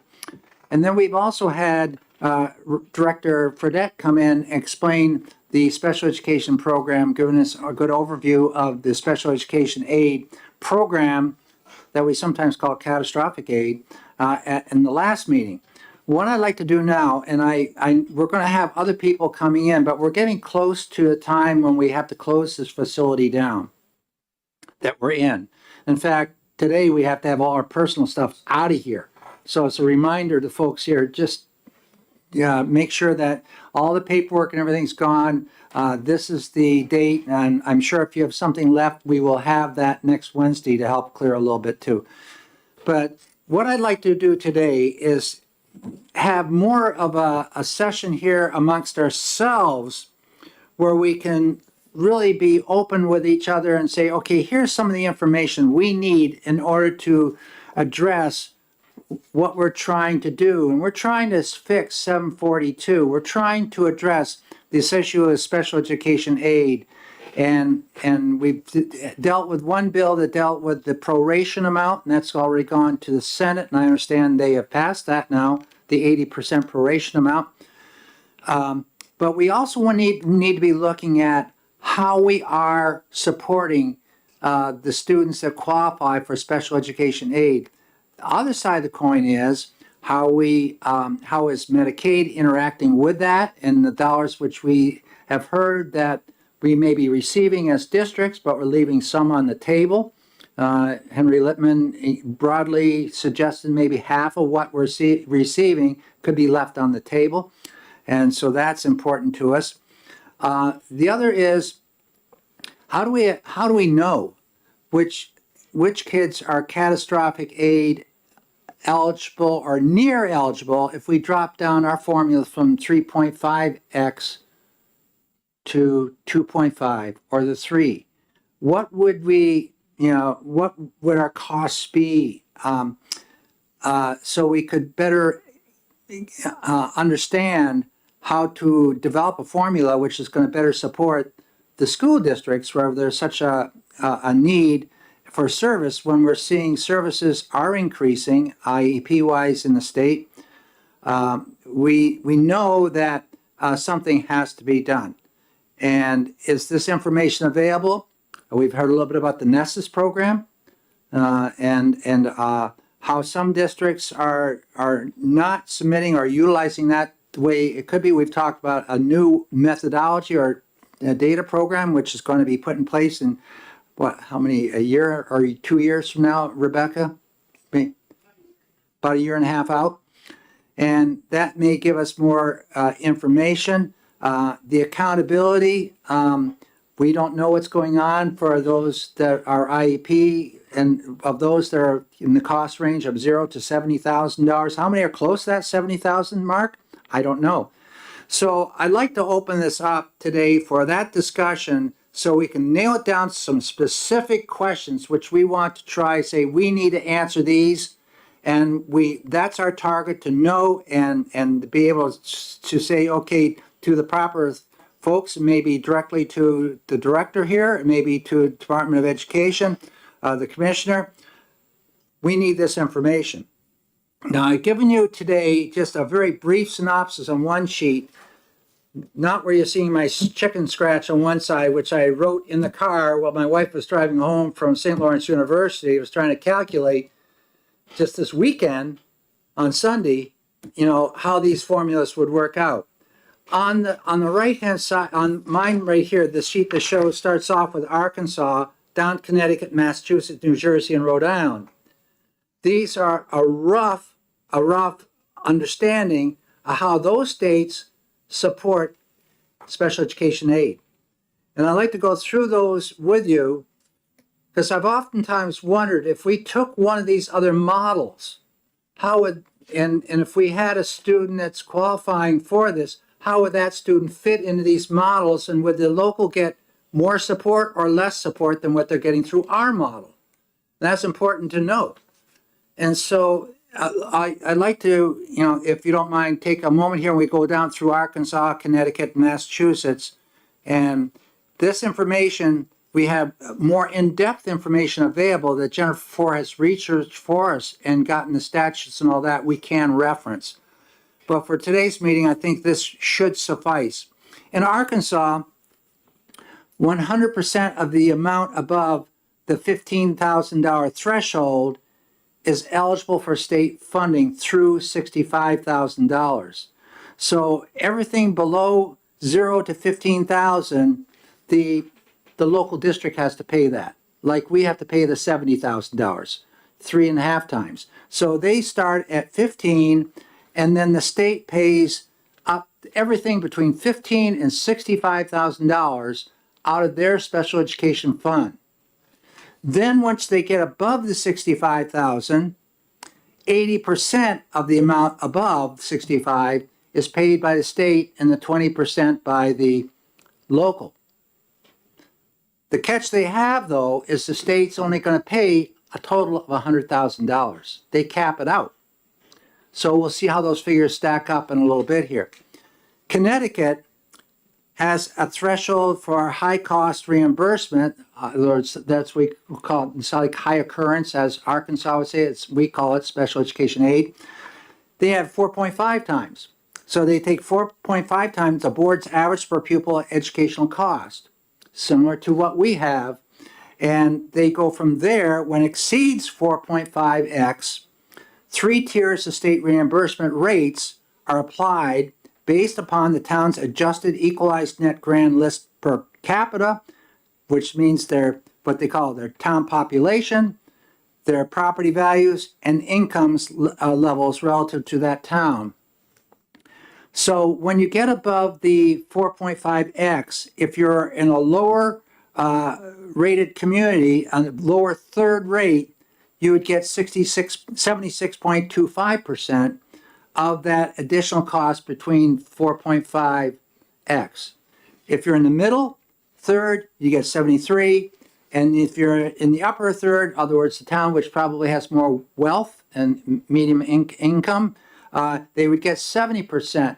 They would be eligible for 70%. Excuse me, this is what the state pays, 76, 73, 70%.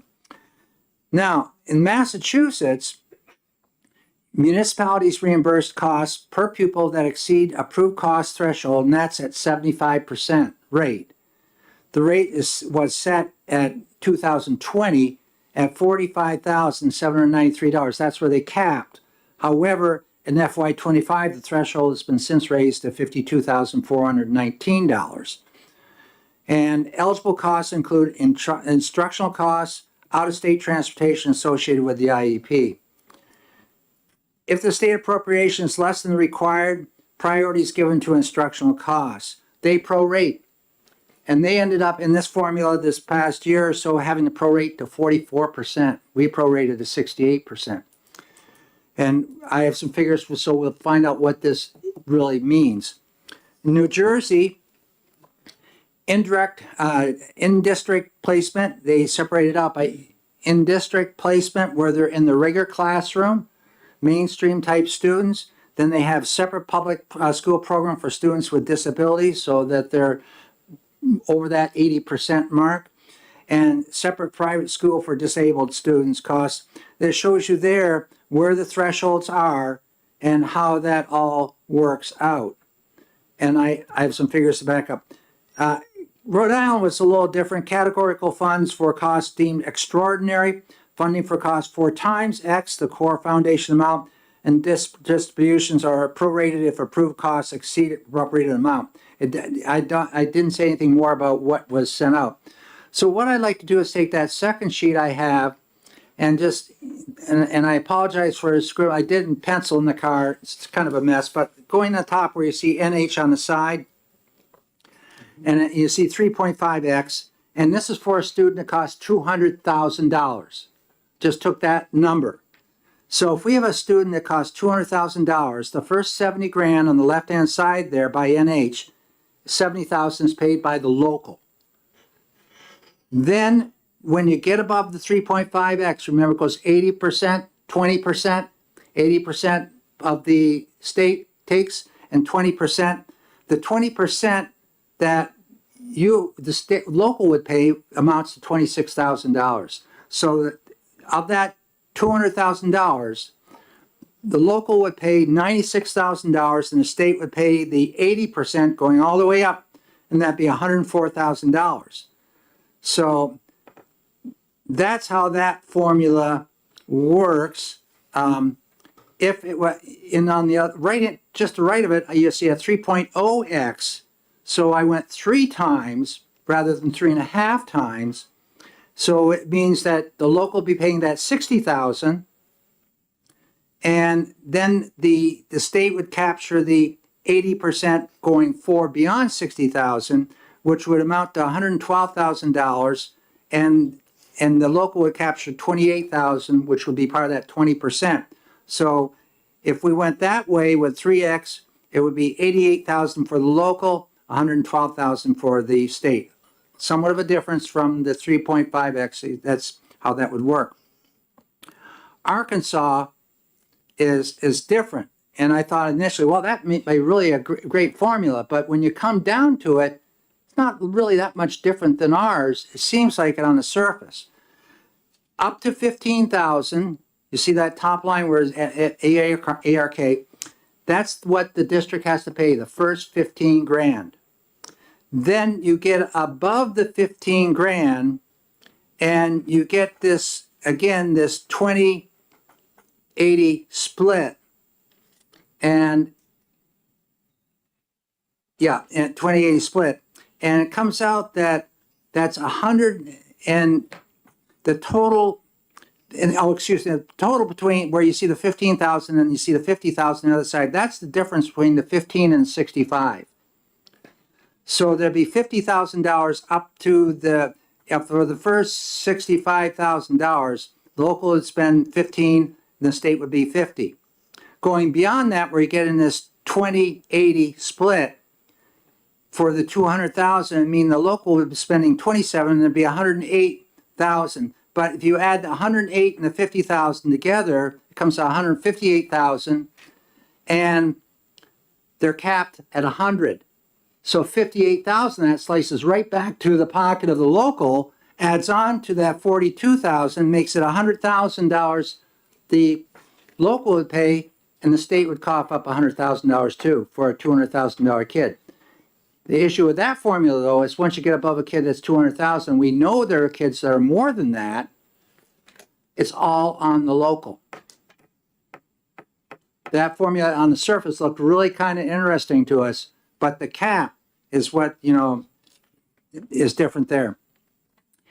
In Connecticut, you can see how theirs works. In Connecticut, remember it was 4.5 times, and so that came up to their $90,000. And then they have a similar where that's beyond that, it's percentage rates, and you have a lower third, middle third, and an upper third. And you can see how that all costs out. In that particular scheme, if you're an upper third, you end up paying $123,000 and the state $77,000. You can see how it works from the lower. So it's actually their system has the local paying more than our system up top.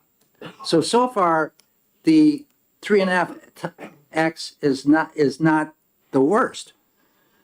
Looking at Massachusetts is like 75% is paid by the municipality reimbursed costs for per pupil that exceed approved cost threshold, and they have a threshold of $52,419. So that's local.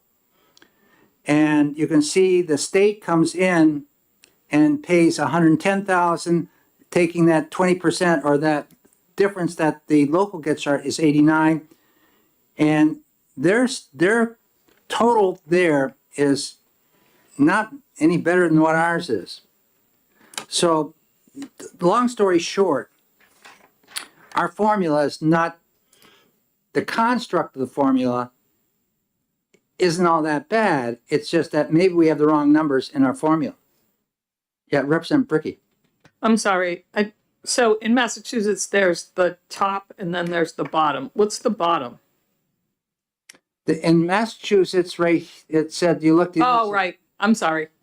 So municipalities reimbursed 75% beyond the approved cost threshold, and the threshold for FY25 was $52,419. So the locals paying all that 52 plus, and everything beyond is then the 75%.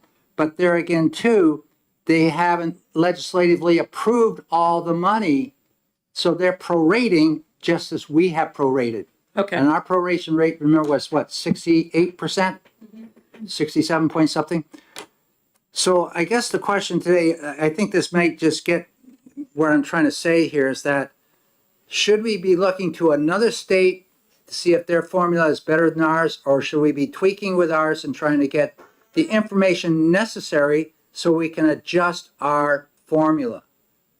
And how do we get that accountability to adjust, or that information, that data, to allow us to drop down, let's say, to 2.5 times or some figure less? I don't know how much you drop it by, because we don't know what that's going to cost. How do we get that? And how do we ensure that the Medicaid might be applied for? And how do we also ensure that the IEPs are in conformance with what the standards may be, whatever those standards are? Looking at 2026, whatever they're going to be, the accountability. One thing that Arkansas does do, they audit 1 out of 10 IEPs annually. That's kind of an interesting deal. But that there again, that's more cost administrative wise.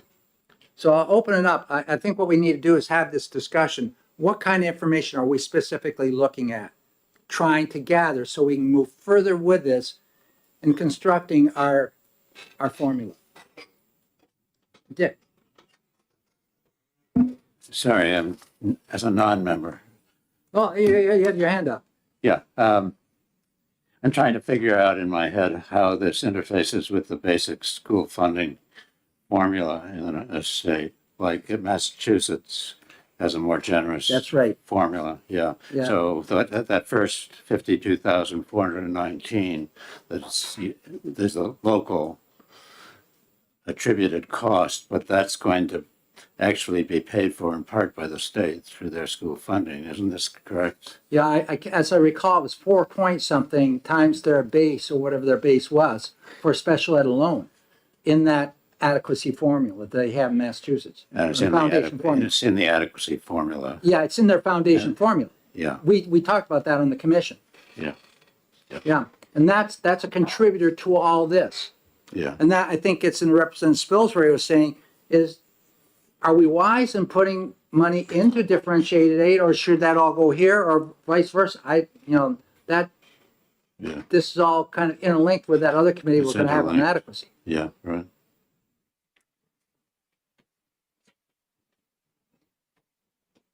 So what are some of the questions what information do we need in order to make some of these decisions? That's a quick question. That's Representative Burton. Where's the federal money go? Because federal money comes in for special ed, doesn't it? That's part Yes, there is. There's 3 pots of money. There's your special education aid, there's differentiated aid, and then you have, do you have ESSA money as well as IDEA? Yeah, okay, IDEA money. Do you roughly, Rebecca, do you want to come on up to the chair, Rebecca?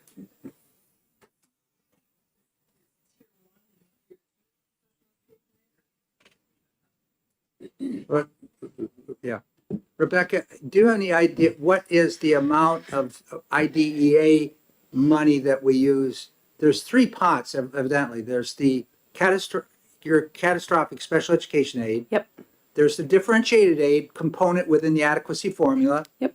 And we have IDEA. Yes, and we also have money for court-ordered placements and episodes of treatment. So we also process those for students. Okay, And then the IDEA funds, we received right around $56 million, and about $47 million of that goes directly to the districts. The other is for administration and set aside for the SEA, the education agency. Can you do those numbers again for me so I can write them down? They're estimates. Could you draw the mic a little closer to you? Sure. So we received about around 56 million for our IDA funds, and we put back to the districts around 47 million. Okay. How is that distributed to the districts? Is it by population or is it by IEP need or? So there's a formula. Each district has a base payment that was calculated in 1998. So they receive that base payment, and then on top of that, they get 85% based on, I might get them backwards, 85% on poverty and 15% on enrollment. Okay. And then we divide it from there based on their current number of students. We're just working on it today, so.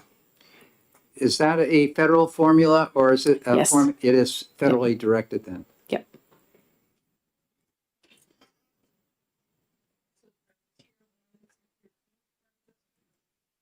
The tier ones and tier twos for ESSER funds, ESSA funds, no.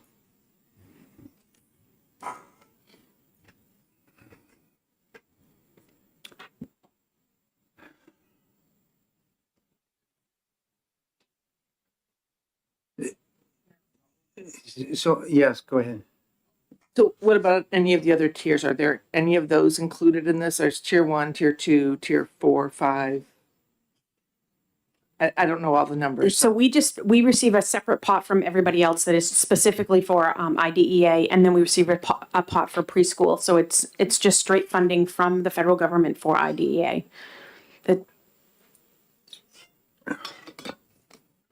Yes, Damon. Thank you for taking my question.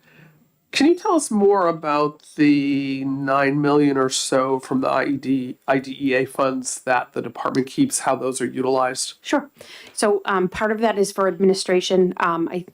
I want to say it's right around 6 million. And so that pays most of our salaries. That pays 80% of my salary, and then pays for a majority of the staff that we have. We have about 23 people right now. And of that staff, one person is paid for with state funds and the rest are paid. And then I'm paid with 20% state funds, 80% federal funds. And then I have one person who's 60-40 and 40% is state funds. The rest of the staff is paid for with federal funding. And then it goes for all of our costs like our rent, our computers, our internet, our phones. We pay for all of those pieces with that. And then we also are required to do a state systemic improvement plan. And so we need to choose a topic that we are working on with the field. And so we work on literacy, and then we pay for the work that goes along with those pieces.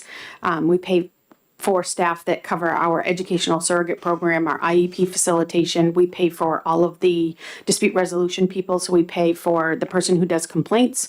We pay for all of the hearing officers. We pay for all of the complaint investigators. We pay for any contracts that we put out to provide services to the field or to districts. Yes. Thank you. That's very helpful. Would it be accurate then to conclude that most of the operating cost of your part of DOE is paid by the federal money? Yes. That's not your station, it's about all of DOE. Right? Have we heard anything in these times of changing federal dollars about the stability or lack thereof of that funding? We have not heard anything about the stability of it. We did receive our letter regarding our allocations. That's why we're calculating for the district. So they did say you will be receiving this much money, but that's all we've heard. One more. Yes. And how much has that amount changed over time? You cited 56 million total. Does it change much year to year? Slightly. So in my 6 years, it's gone from probably 52 million to now the 56 million. So it does go up slightly. This year they flat funded it. So this is the same, slightly less than what we received last year based on our population and their calculations. So we did receive a little bit less this year. Is that a result, does maintenance of effort, like we've seen with some other programs that the federal dollars coming in for career technical education, once you elevate the amount you're using for tuition and transportation in their case, then you've got to maintain that level for years to come. Is that the same thing with special ed dollars that you're getting? Once you get to this level, you can't back off. You got that's what we call maintenance of effort. Yes, they call it the maintenance of financial support. Yeah. And it's the same concept. We have to provide the same amount of funding that we've provided each year. So when we do it, we put in those few people that are paid with our federal funds. We put in special education aid, court ordered placements, and episodes of treatment. Excuse me? Episodes of treatment, it was a new piece of legislation that was passed, I think 2 years ago. And so we pay for students that are placed students with disabilities who are placed for an episode of treatment in facilities or in other locations. Is that the $250,000? No, it's There's an episode of episodes of treatment are through DHHS, and we had put in a bill 2 or 3 years ago now that helps to pay for those fees that are incurred when the child receives an episode of treatment for a mental health issue or something similar. Yes. Go ahead.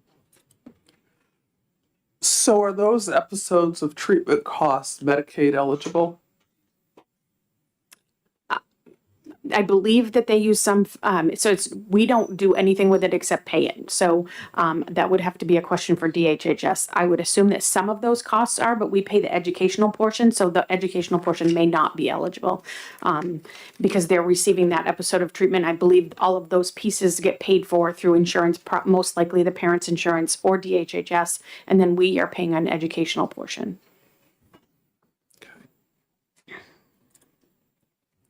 So Rebecca, if we're in this place right now where we know that above 3.5x, 800 plus students eligible, how do we gather the information if we want to back that down to 2 or 2.5 or 3?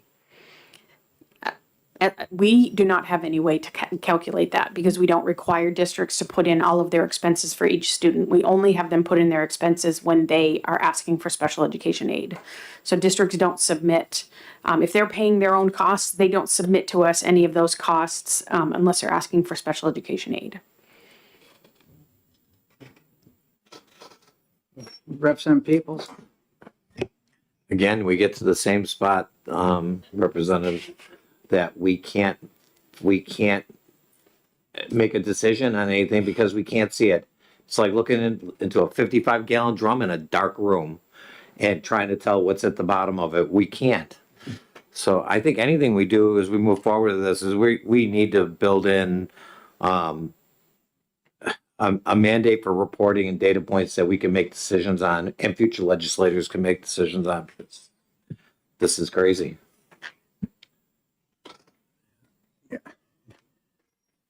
Yeah. Representative Spilsbury? So let's just say hypothetically that we enact a bill that requires reporting of all special ed expense from the ground up. What kind of a burden would that place on the local districts, and what sort of a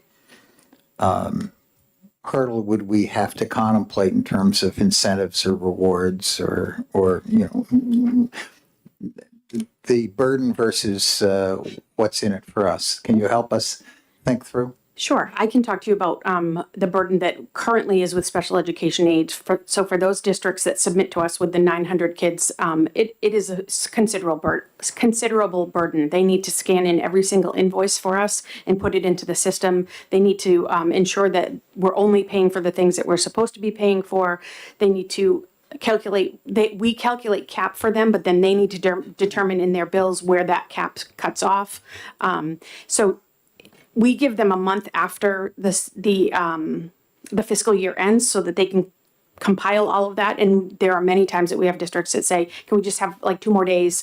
And it is a considerable burden just for the ones we already have. To ask them to put in all 32,000 kids, I think would be a considerable burden for many districts, just because it's every single invoice, every single piece of paper that goes with those payments that they're making. If you looked at it, if you just wanted to know a total number, I don't think that would give them a burden. But if you were looking to do the exact same process we do for special education aid, it would be a considerable burden. So districts are obviously budgeting for and doing the bookkeeping involving their special ed expenses. But are you saying that the burden comes from trying to disaggregate that and assign it on a per individual basis? Is that where the burden really comes? Yes, because they can tell you the total that they've paid. They can tell you what they've paid for speech services. They can tell you what they've paid for a school psychologist, what they're paying for their teachers, but they don't disaggregate that down into, for Johnny Smith, I paid this much money, and for Sally, I paid this much money. They only do that for the students that are in special education aid. Representative Ricky. The new system that you're looking at, will that help at all? Or does it really won't make any difference? So we haven't gotten to the financial portion yet of building the system. Okay. I will say that. We are trying to make it easier, but it's still going to have the same requirements of submitting all of those documents to us for reimbursement. Representative Peoples? Thank you, Chairman.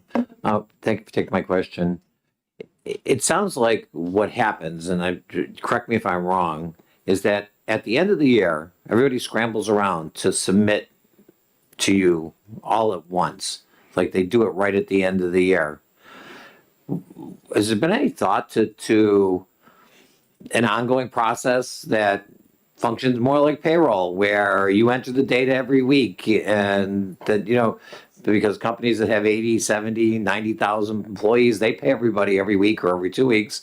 They're able to collect that data adequately and do that. Is there any mechanism that you've thought about with this new system that you could collect that data on an ongoing basis so that it wasn't a huge heavy lift at the end of the school year?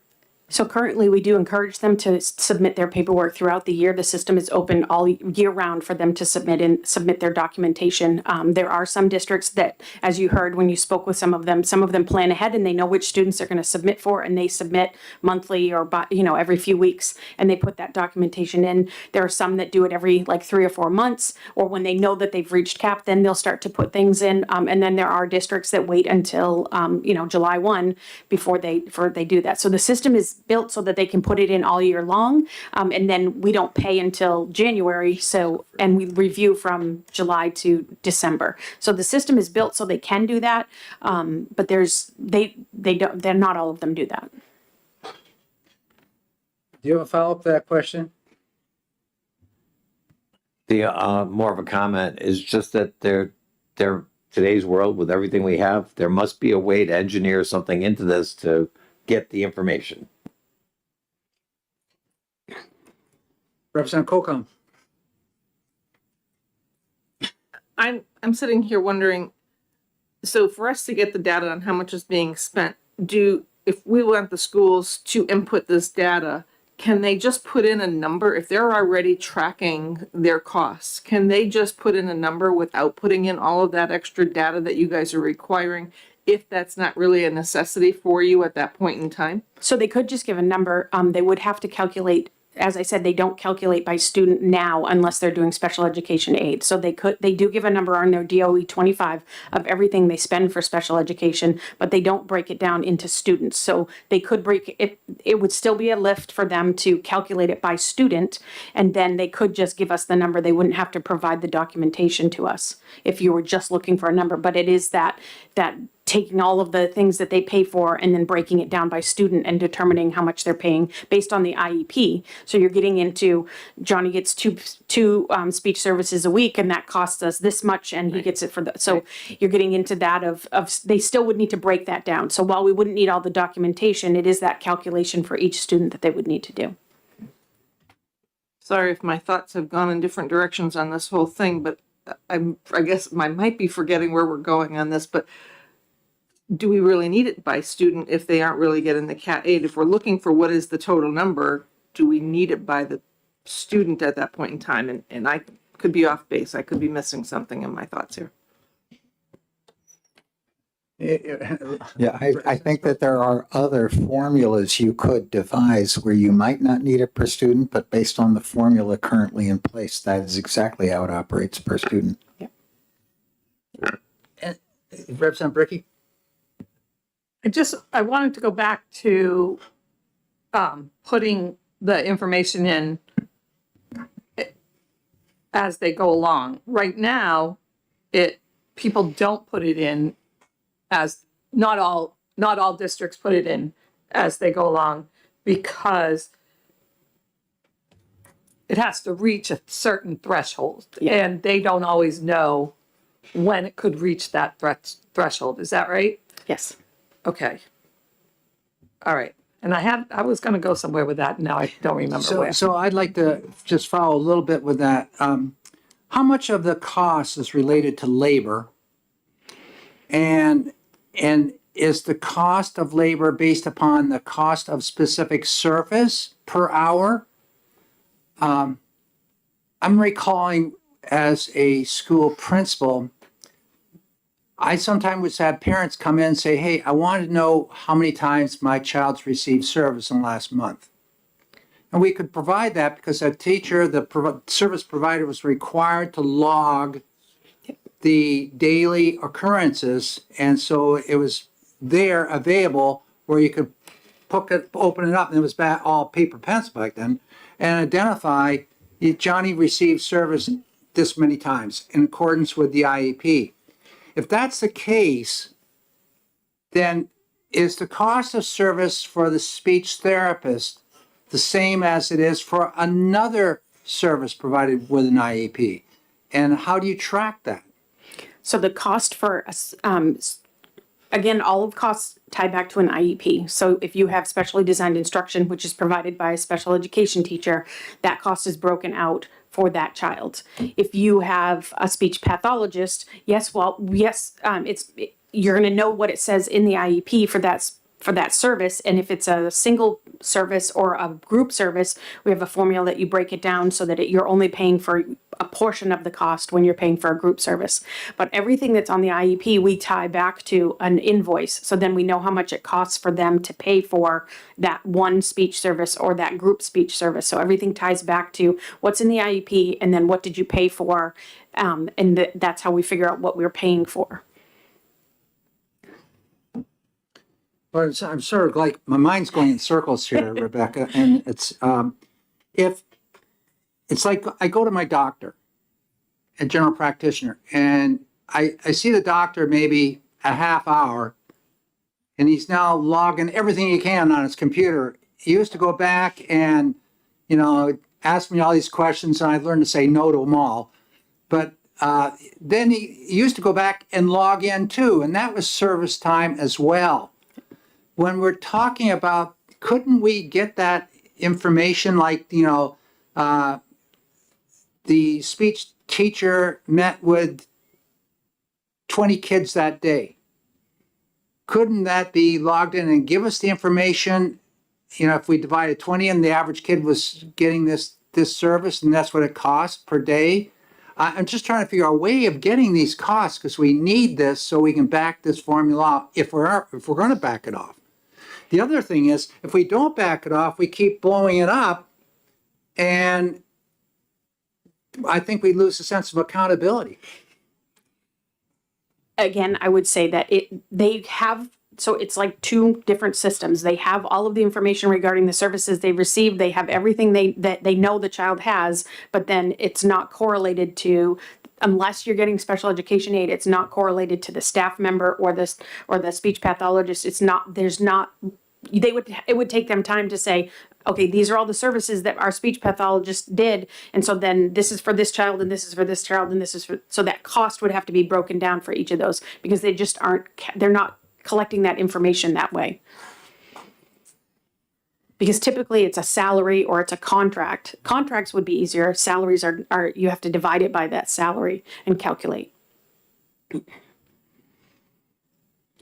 Representative Damon. Thank you. I'm going back to Representative Colcom's comment or inquiry a few minutes ago. We had, I think, a similar thought process at the same time. So this is outside of the box of the formula. It seems like from the DOE 25, we could get all the costs of special education for all the districts fairly efficiently to get a total grand expense. And correct me if I'm wrong, it would not be hard to know how many children in each district have an IEP. Correct. So we could create an entirely different approach to special ed funding, and I realize I'm profoundly simplifying what this would be, but just to put it on the table. We could say the cost per child, the average cost per child with an IEP is X amount. I mean, it's that total grand amount of special ed divided by, so that's the average. Okay, so The average cost over and above the cost of regular education. That's the incremental special education. all right, so what Representative Luno is sharing here is $28,361 of additional costs per special ed student over the average cost per non-special ed student of $16,127. So the total cost is in the, add those together. Oh, did it add together there? All right. Yeah. So my question is, we already have those numbers. Maybe we do an entirely different way to fund special ed and say the state will pay X% of those total costs. You know, if the total cost per student is whatever number per special ed student, and I appreciate an average is just exactly that and the range is enormous. But if we were to consider saying, and the state will pay 40% of it or whatever number got ironed out, would that have any merit? It would be a completely different way than we've been. Right. Do you know I do what not. any other states do? I do not. It varies drastically from state to Oh, my state. gosh, yeah, I can't imagine, yes. Is there any way to find that out? Yeah, there is through the Education Commission of the States has worked with us in the past. And they try to collect current happenings. So Jennifer, do you think that that's something that Mr. Moore would have? We have a 50-state chart from them that sort of lays out Yeah. special education funding in a nutshell. And there certainly are. It must be a ginormous chart. It is. It's hard to print out. Yeah. Can you share? Is it okay if she Oh, yeah, shares that? sure, yes. Will you share that, Jennifer? Thanks. Rebecca, you gave us this chart right here, if you recall. The one that shows the 800 kids and those between 0 and 100K and 100K to 200K. If we take the numbers and back off, find out, like, for example, the number of students that are between 500K and 600K, 4 kids. Then we go 400 to 500, 10. And this is 2024 figures. And then 200 to 300K, 62. 100K to 200K, 495. And then 0 to 100K, 275. Those are the kids which are eligible for special education aid. That's not the whole 9 yards. Of course, we're talking 30,000 plus. Is it possible to work backwards from these figures? We've tried to do this, and it seems that the curve sort of climbs as we work back towards that 3.0 times amount. Right. But is it possible to do that so we get a projection of how many kids we might be talking about? So those figures came. Yeah, go ahead. Yeah, they came from the Division of Educational Analytics and Statistics, so not from my office. Like, we deal with special ed, not numbers, but so those numbers came from them. But when we had discussed this with them, they said it was near impossible to try to, from such a small sample, to try to upgrade, upscale that to the 32,000, and they just could not come up with numbers that would be able to give you any significant information. Any other questions? Yes, Representative Peoples. Just a comment, basically back to what Representative Damon had said about doing the averages and stuff. It seems to me that that's the easy way out by not collecting the data. I think what we need to end up with is a better perspective and a picture of what's happening with special education in our state all the way around, because a lot of special education needs are being driven by environmental concerns, PFOAs, things like that. And if we had all the data on all the special ed students, that maybe we could pick up a trend, or there was a better way to educate a certain group of students, I think the data would yield more answers than just the dollars and cents. And I think ultimately it would be worthwhile to collect that data. So maybe the way to get it is to offer a little carrot in the form of, if you don't enter any of the data, you get 4.5%. If you enter all the data available in your district, you get 2%. We drop your rate down to 2%, so that there's some incentive for the districts to actually enter all this data in and collect it. I mean, with today's technologies, I just can't believe that we'd walk away from finding an answer. I think especially since they're in the middle of building a new system, and it's not, she said the financial piece hasn't even been broached. So right now is the time when the people are working on it to be looking at how can we capitalize on our investment in the brand new system, as well as get the data we need to make good, educated decisions. Not that your way is bad, just that I think there's more to be had by collecting better data. Representative Damon? Thank you, Representative Peoples. Just to be clear, I'm not recommending that approach, and I'm not opposed to gathering comprehensive data, which would have a lot of merits. I am also trying to think outside the box about not necessarily thinking that our funding formula is the formula structure to use.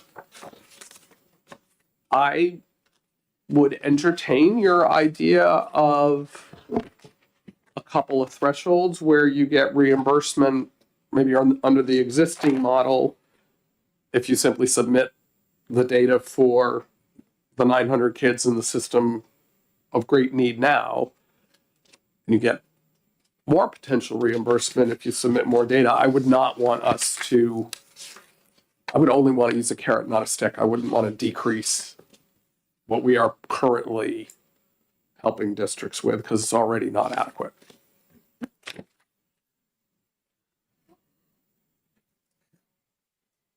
Yep. And just a quick follow on to that. I wasn't saying that your idea was bad or implying anything. I just think that we have a grand opportunity here to make this bigger and better. And I'd hate to let that go by. Agreed. Representative Spilsbury. Yes, so legislators are probably not best equipped to, ask the fine questions, but if you had a consultant coming in from Oracle who set up cost accounting systems in many different businesses, they would know how to put together the formulas that would, allow the allocations. It may be that every district's like a separate factory, right? Because they all have different mixes of services, different mixes of what's in-house, what's out-of-house, how much is pooled. But still, the methodology could be implemented in every one of those factories. The basic software would be consistent. And it sounds like everything that we currently require for the CAD aid already is deploying those cost accounting allocations and methodologies. So they're present. We're just simply trying to ask the question, how much more burdensome would it be to make the same calculations for all the students who are below the threshold? And I'm not sure I can really see how big that burden is, because it seems to me that the districts are already accounting for all of their expense and they're reporting just the portion that's over the threshold. But the methodologies are there in this class to apply to that class. So thank you for the question. They are tracking, so they either track or they go back and calculate. They track the students that they think will go over cap. So they're not tracking all of their students. So while our system will take that information from them and correlate it to the services that are in the IEP, well, or we physically correlate it to the services in the IEP, my staff does, they are not, they're only calculating it when they have to submit somebody for us. So they're not looking at any other students and how much it's costing for them. So our system, while they can put the information in it and we can correlate it to their services, or they can correlate it to the services to say, this is what lines up. They're not doing that individually. And the system doesn't do that for them. They need to manually figure out how much each child costs and if they've gone over cap, and then submit what they've figured out to us in our system, which we then confirm by looking at their bills and looking at the IEP to say, yes, they correlate and we can pay you. Yes. Okay. Suppose hypothetically that instead of saying that the state will pick up 80% of the cost above 3.5 times, suppose instead we said the state will pick up 20% of the cost of everything above 1.0. Now, that's how the money gets claimed, right? So, as a practical matter, what additional burden does that put on them to come claim their 20%? So if you're doing just 20% over the cost per pupil, is that, I just want to make sure I understand the question. Right, I'm suggesting that instead of a 3.5 threshold factor, we make it 1.0 in this hypothetical. And instead of an 80% share from the state, we make it a 20% share, but we've now included the full universe of students who cost more than a average student. Theoretically, they could do that, and then they would be putting in data for every single student. I think they would need additional staff, and I would definitely need additional staff to do that, just because it's a lot more than what we're already doing. Mm-hmm. But theoretically, yes, that would work. If it was a different calculation and you did need you needed all of that for the calculation, then yes, they would. I believe. The state of Arkansas says they audit 1 out of every 10 IEPs each year. What kind of cost would that result in New Hampshire if you chose to do that?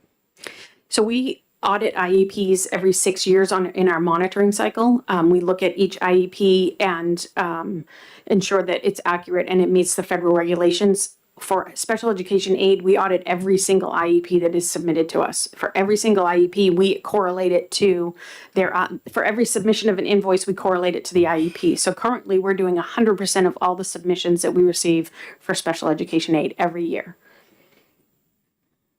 Yeah, that's the 800 kids you're talking about. What about the other 32,000? So then that's when we look at it through the lens of the monitoring, and then we monitor them every 6 years in our program approval and general supervision process. And we look at those pieces at that point.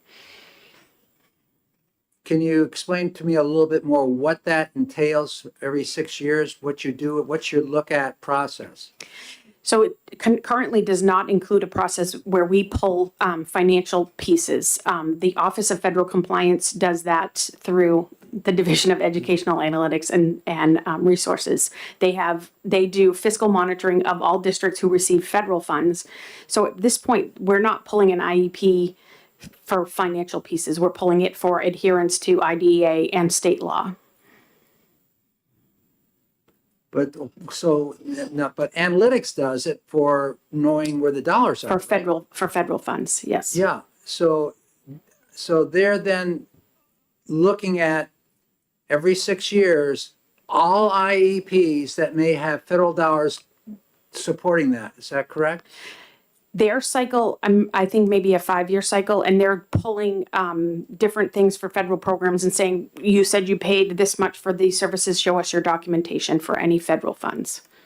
So they do that with our IDA funds, they do it with title funds, they do it with CTE funds. So anything that's a federal fund, they do that on a cyclical basis using a risk rubric to determine who they monitor.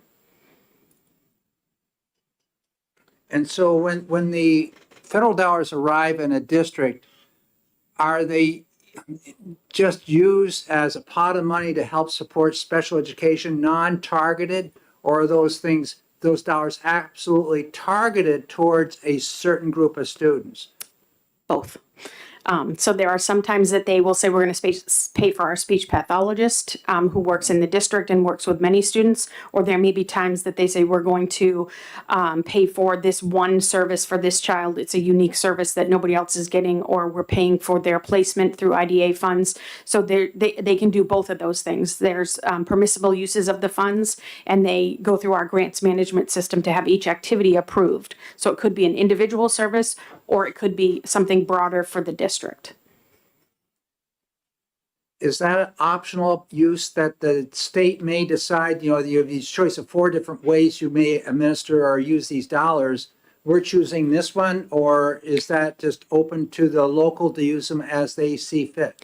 So we put out for IDA funds, I can't speak to other federal funds. Yeah, For IDA IDA. funds, we put out a permissible use document, and it gives them some guidelines about what they can use their money for. So we tell them the things that they can use their money for. If they are unable to figure out if they're allowed to use it, they'll call us or they'll reach out to us to ask. And then every activity that's put into the grants management system is approved by my staff to say, yes, that is permissible, or no, that's not permissible, or we need more information. So every activity for federal funds, their activities get approved to be determined if they're permissible.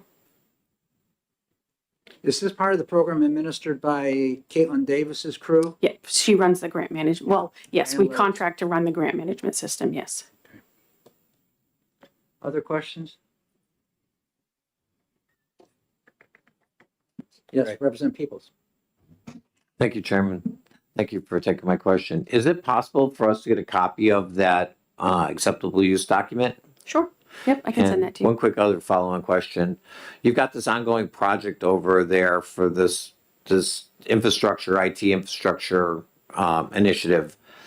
Do you have a independent stakeholders committee? For the new special education information system. Not yet, but the company will be reaching out to districts and other entities in the near future to start to get stakeholder input. We've tried to get some of that basic behind the scenes stuff done before we go out and work with stakeholders. Okay. I would suggest that some representatives from the legislature be assigned to that, either both the House and the Senate, or either one. I mean, I've served on the Department of Labor website redesign stakeholders committee in the past, and it proved very useful to getting a good product. Thank you. Thank you. Has an RFP for that program been sent out to? The RFP went out, it would be over a year ago now. It's the same company that is doing our new student information system, the ALMA, the index system that's being done by ALMA. So our system is another branch of that same system. It'll be one system, not 2 separate systems like it is now. So it was a sole source because we already were using ALMA, and we added on to their contract. No, that's an online document, or is it available? It should be available. Yeah, it It's a should be public available. document. Yep. Could we have a copy of that RFP sent to us? The sole source? Yeah. Yep. Yes, Representative Fellows. Thank you. I'm coming in kind of late on the game here, but can you tell me what data elements are saved for each student in your Nessus system? Because what I'm thinking of, if it says something like, 2 hours of speech pathology per week and, one-on-one aid and something like that, maybe we could use estimates to see what they might cost. So for your first question, what is the data that's within the system? We collect everything that you put into an IEP. So we put in all of their services, so that would be in their present levels, their placement.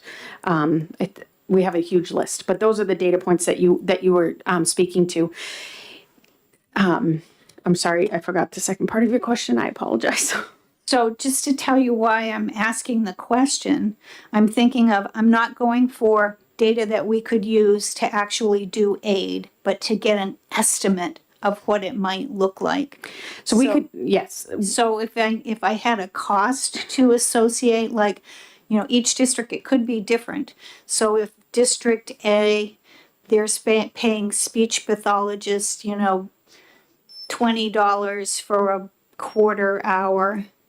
And for their paraprofessionals, on average, their salary, you know, cost for the whole year is, you know, $40,000.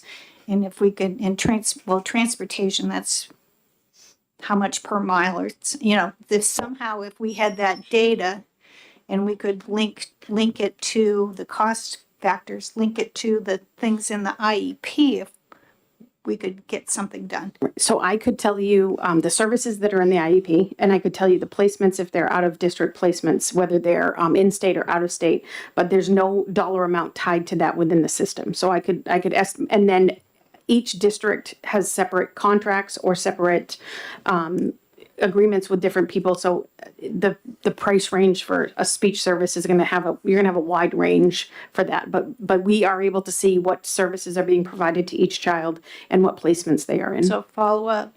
So is there some way to export the district, export the data that's in the Nessus system into a spreadsheet? And so I'm thinking if you could export it into a spreadsheet, and it would have a row for every student, and then it would have columns that say, you know, paraprofessional, you know, whatever. Well, and then somehow you have to also get in what is the cost for those services per district, that you could get an estimate. I would have to check to see if I can get it the way you described it. I would be able to do a spreadsheet that tells you all the students in a district that are in an out of district placement. I believe we could give you the students who are receiving specially designed instruction, speech, OT, PT. I don't believe we could. We would have to create it to put it in the format that you were asking for. When you have like speech, do you have the time amount? Yep, they have to do frequency and duration, so it So will you say have that too? 3 times a week for 2 sessions, yes. Okay. Yep.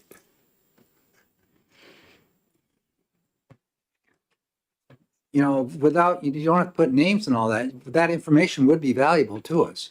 Like I said, I'll check and see how I can pull it for you. I would have to talk to my ed consultant who oversees that. I know we can pull it. I need to ask her specifically how we can pull it. Mm-hmm. Are there any other questions for today? Well, thank you very much, Rebecca.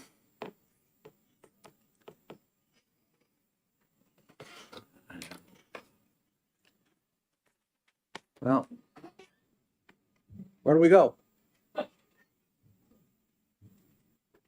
Well, I think, Terry made a good suggestion. Oh, where'd he go?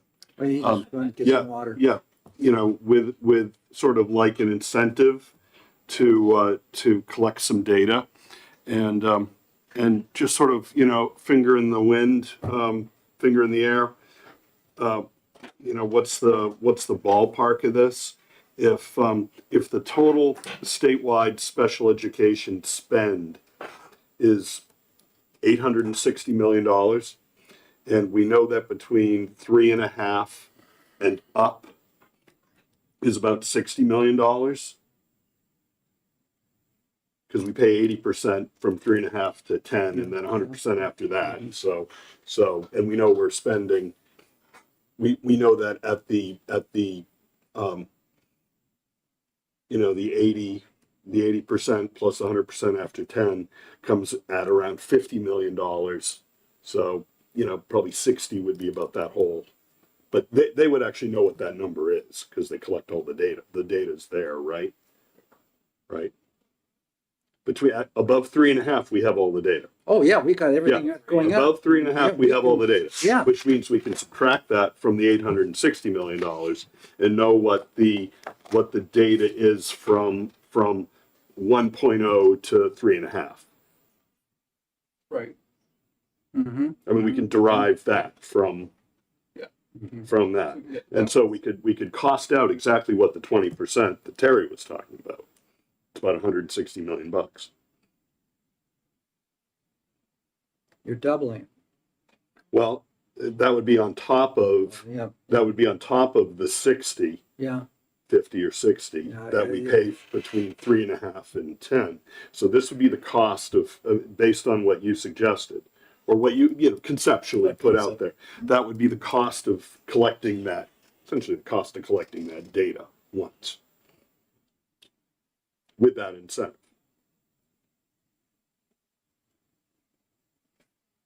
What would be the costs, administrative costs, if we were to say, we're gonna collect this information for those below the $70,000 mark? We hear it's gonna cost districts more to do this, but if the technology's in place, I understand it probably costs some, yes, but I'm having a hard time believing it's gonna be, significant more. It's going to be more, yes, for the services, but for costing of administration, if we have the software package to do that now, the staff member that worked with those kids that day enters in XXX, whatever that they did, that's it. Or if you have a coordinator. The invoices are being entered anyway. Yeah, yeah. The question is, can the software package flag that and do we know how many different software packages are used across the state? I mean, I no don't idea. know. No idea. You don't either. Well, I think, Yeah, I think I know it. Tyler does a lot of them, the Budget Sense. I think a lot of the districts use that. But I don't know. Well, this is the basic thing we got to find out. Yeah, yeah. And, we can have all the people coming in and telling us how the system's not doing what it should be doing, or we're not supporting it enough with the dollars and cents here, dollars. But it's just like every time we've had a bill come in, let's go to 2.5, let's go to 1.5, let's go to 3.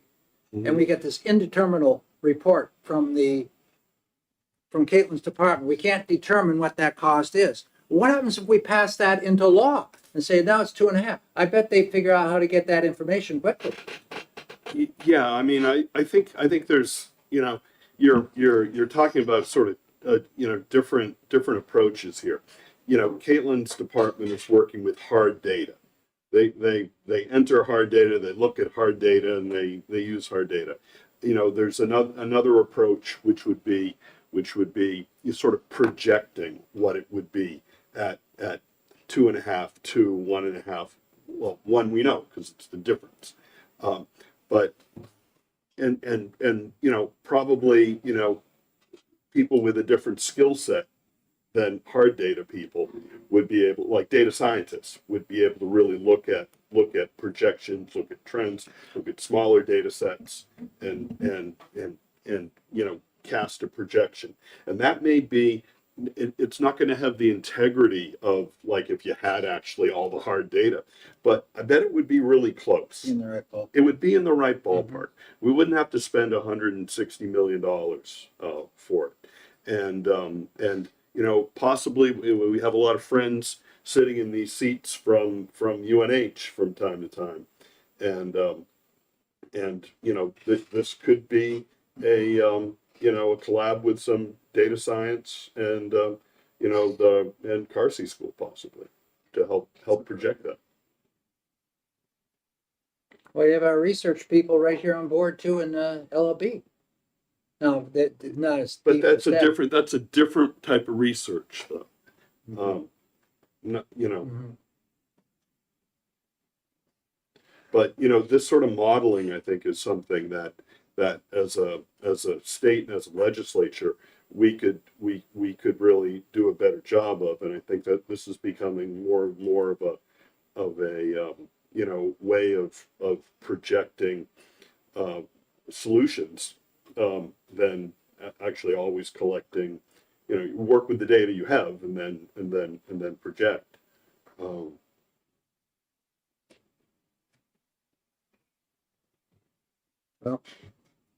we got a ways to go here.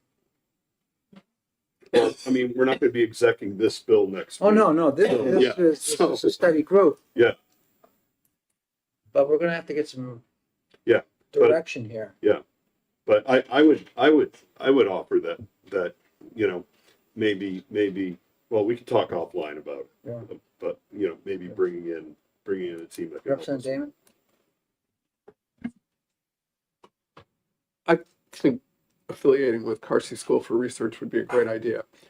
I also keep wondering about, and I may have said this in a prior committee session, about the possible merit of choosing maybe 3 to 5, hopefully representative districts to pilot the data collection and get a better feel for how extensive a burden is it on them and what kind of data, what kind of results will we get from that data. I think we could then extrapolate from that and get some value without everybody doing it. I think the bigger problem with that concept is that you have to design the software package to do it. And today, software, it's, when I say software design is trivial, it really is trivial. Today, I mean, kids in high school are doing it. When it used to take a PhD, nowadays, designing the stuff you need to collect data is easy. The problem is getting people to participate. I think that we need to add that carrot in there to get them to participate. And I think what we end up, if we have the right data set that we're collecting, not just about costs, but about how many kids are getting, exactly, how many hours of speech therapy are we providing? What's the cost? You know, are we spending too much because we have a contractor doing that for a smaller school district? Could we have a regional, like the CTE centers, a regional pool of teachers that could go out to the different communities, the smaller communities in the state, and provide different services like OT, PT, speech therapy for the smaller districts? There may be other economies to be had outside of just the cost of what special ed is, to be able to take that data and build on it, use it as a foundation.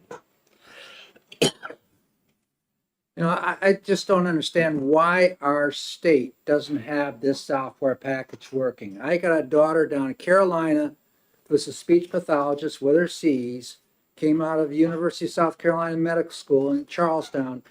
Every time she meets with kids in that school, she has to enter that data into the system to her supervisor, and it's there. Now, we don't have that software package here. And I think that's where we're missing. We don't even talk with each other between the community college system and the broad 4-year is system. absolutely there. It's just bottled up in each district. Yeah. It's, we got to, you know, that's why I want to learn a little bit more of this request for proposals here. That you know, where are we on this? Where are we going with this so-called new system? But of course, I hear today, well, we haven't started with the costing side of it yet.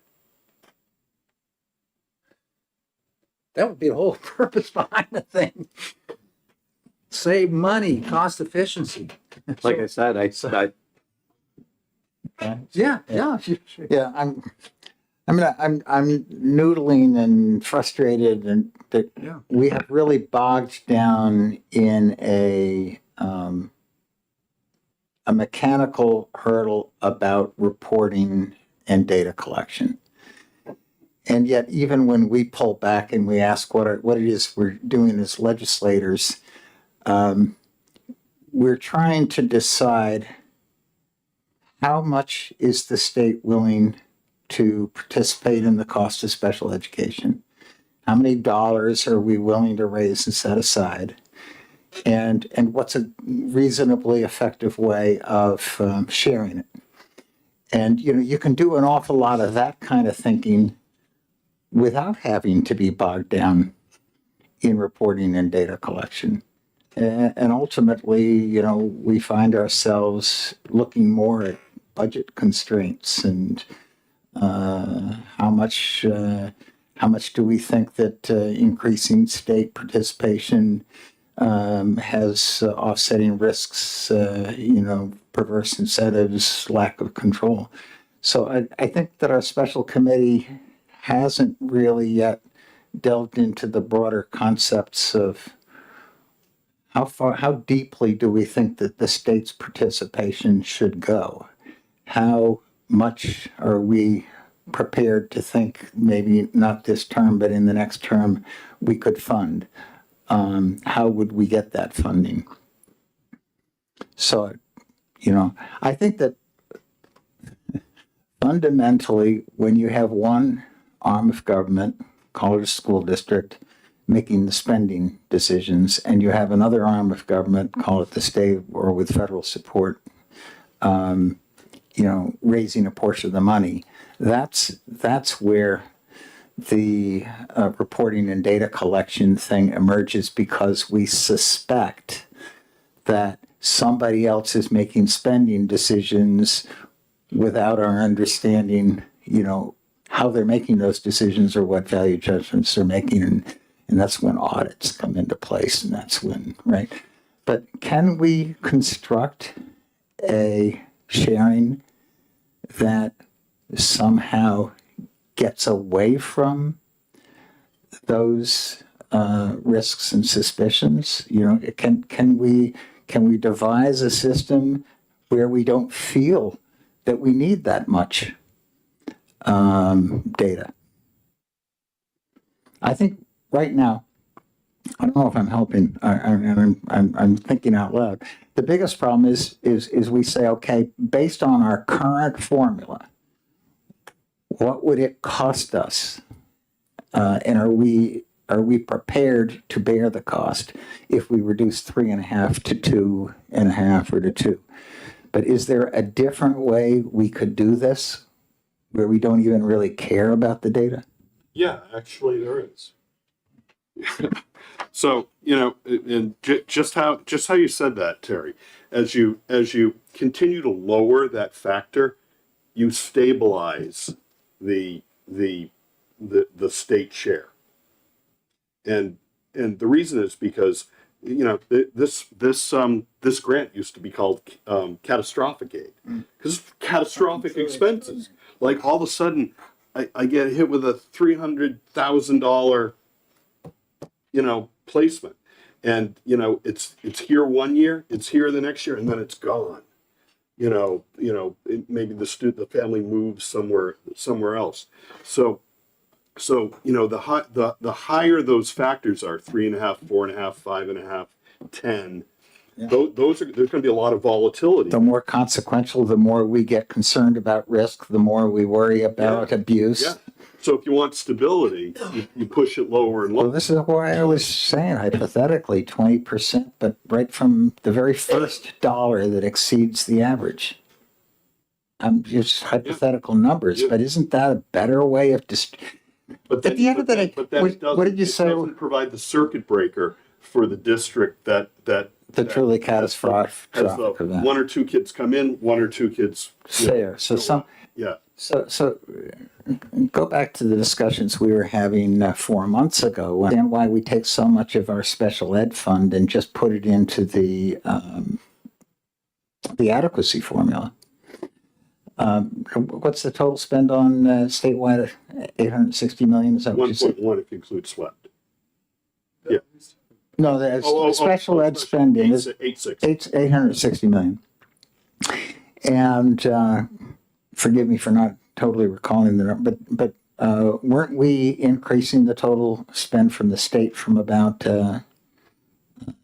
60 to 98 or what was we were boosting it by 30 million. 28. 18.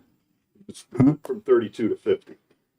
Oh, you're talking about Cat 8? Yeah. That's just Cat 8. I'm talking about total spending on special ed. Isn't it about 98 million?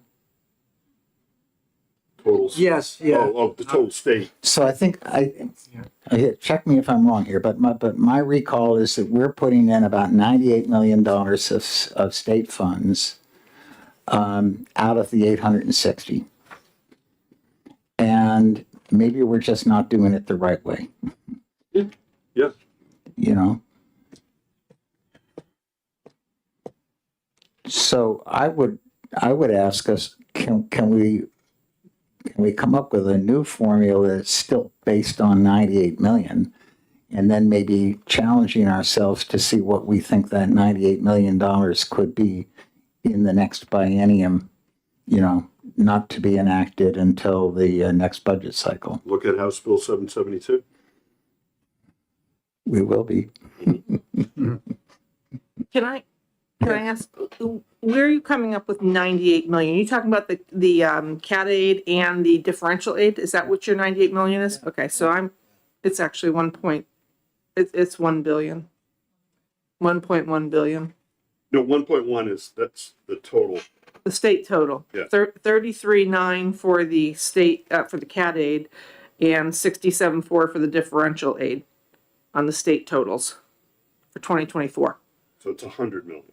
98 is the right. number that I recall. Yeah. You know, it's a zero among 98 for friends. differentiated 8. Yeah, just another zero. 98.25. Yeah. Yeah. 98 million, right.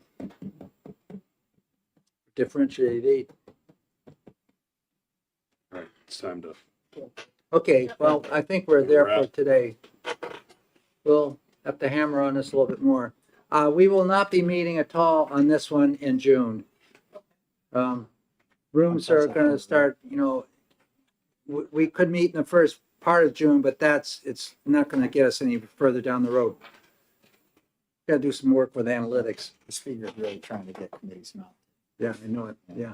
They set up through the second week. Yeah, this building's going to be closed. If you have any personal stuff in any of the file cabinets, don't forget to haul them out of here. 'Cause I don't know. Yes, I saw. Were those comments useful? I don't have anything for it. Sometimes you wonder. it's. I don't know how it's going to work. Dave, did I offer up anything that we can work with there, or am I just Yeah, I think ruminating over, you know, So are we? compared facts? Turn off the- Ah. Yeah.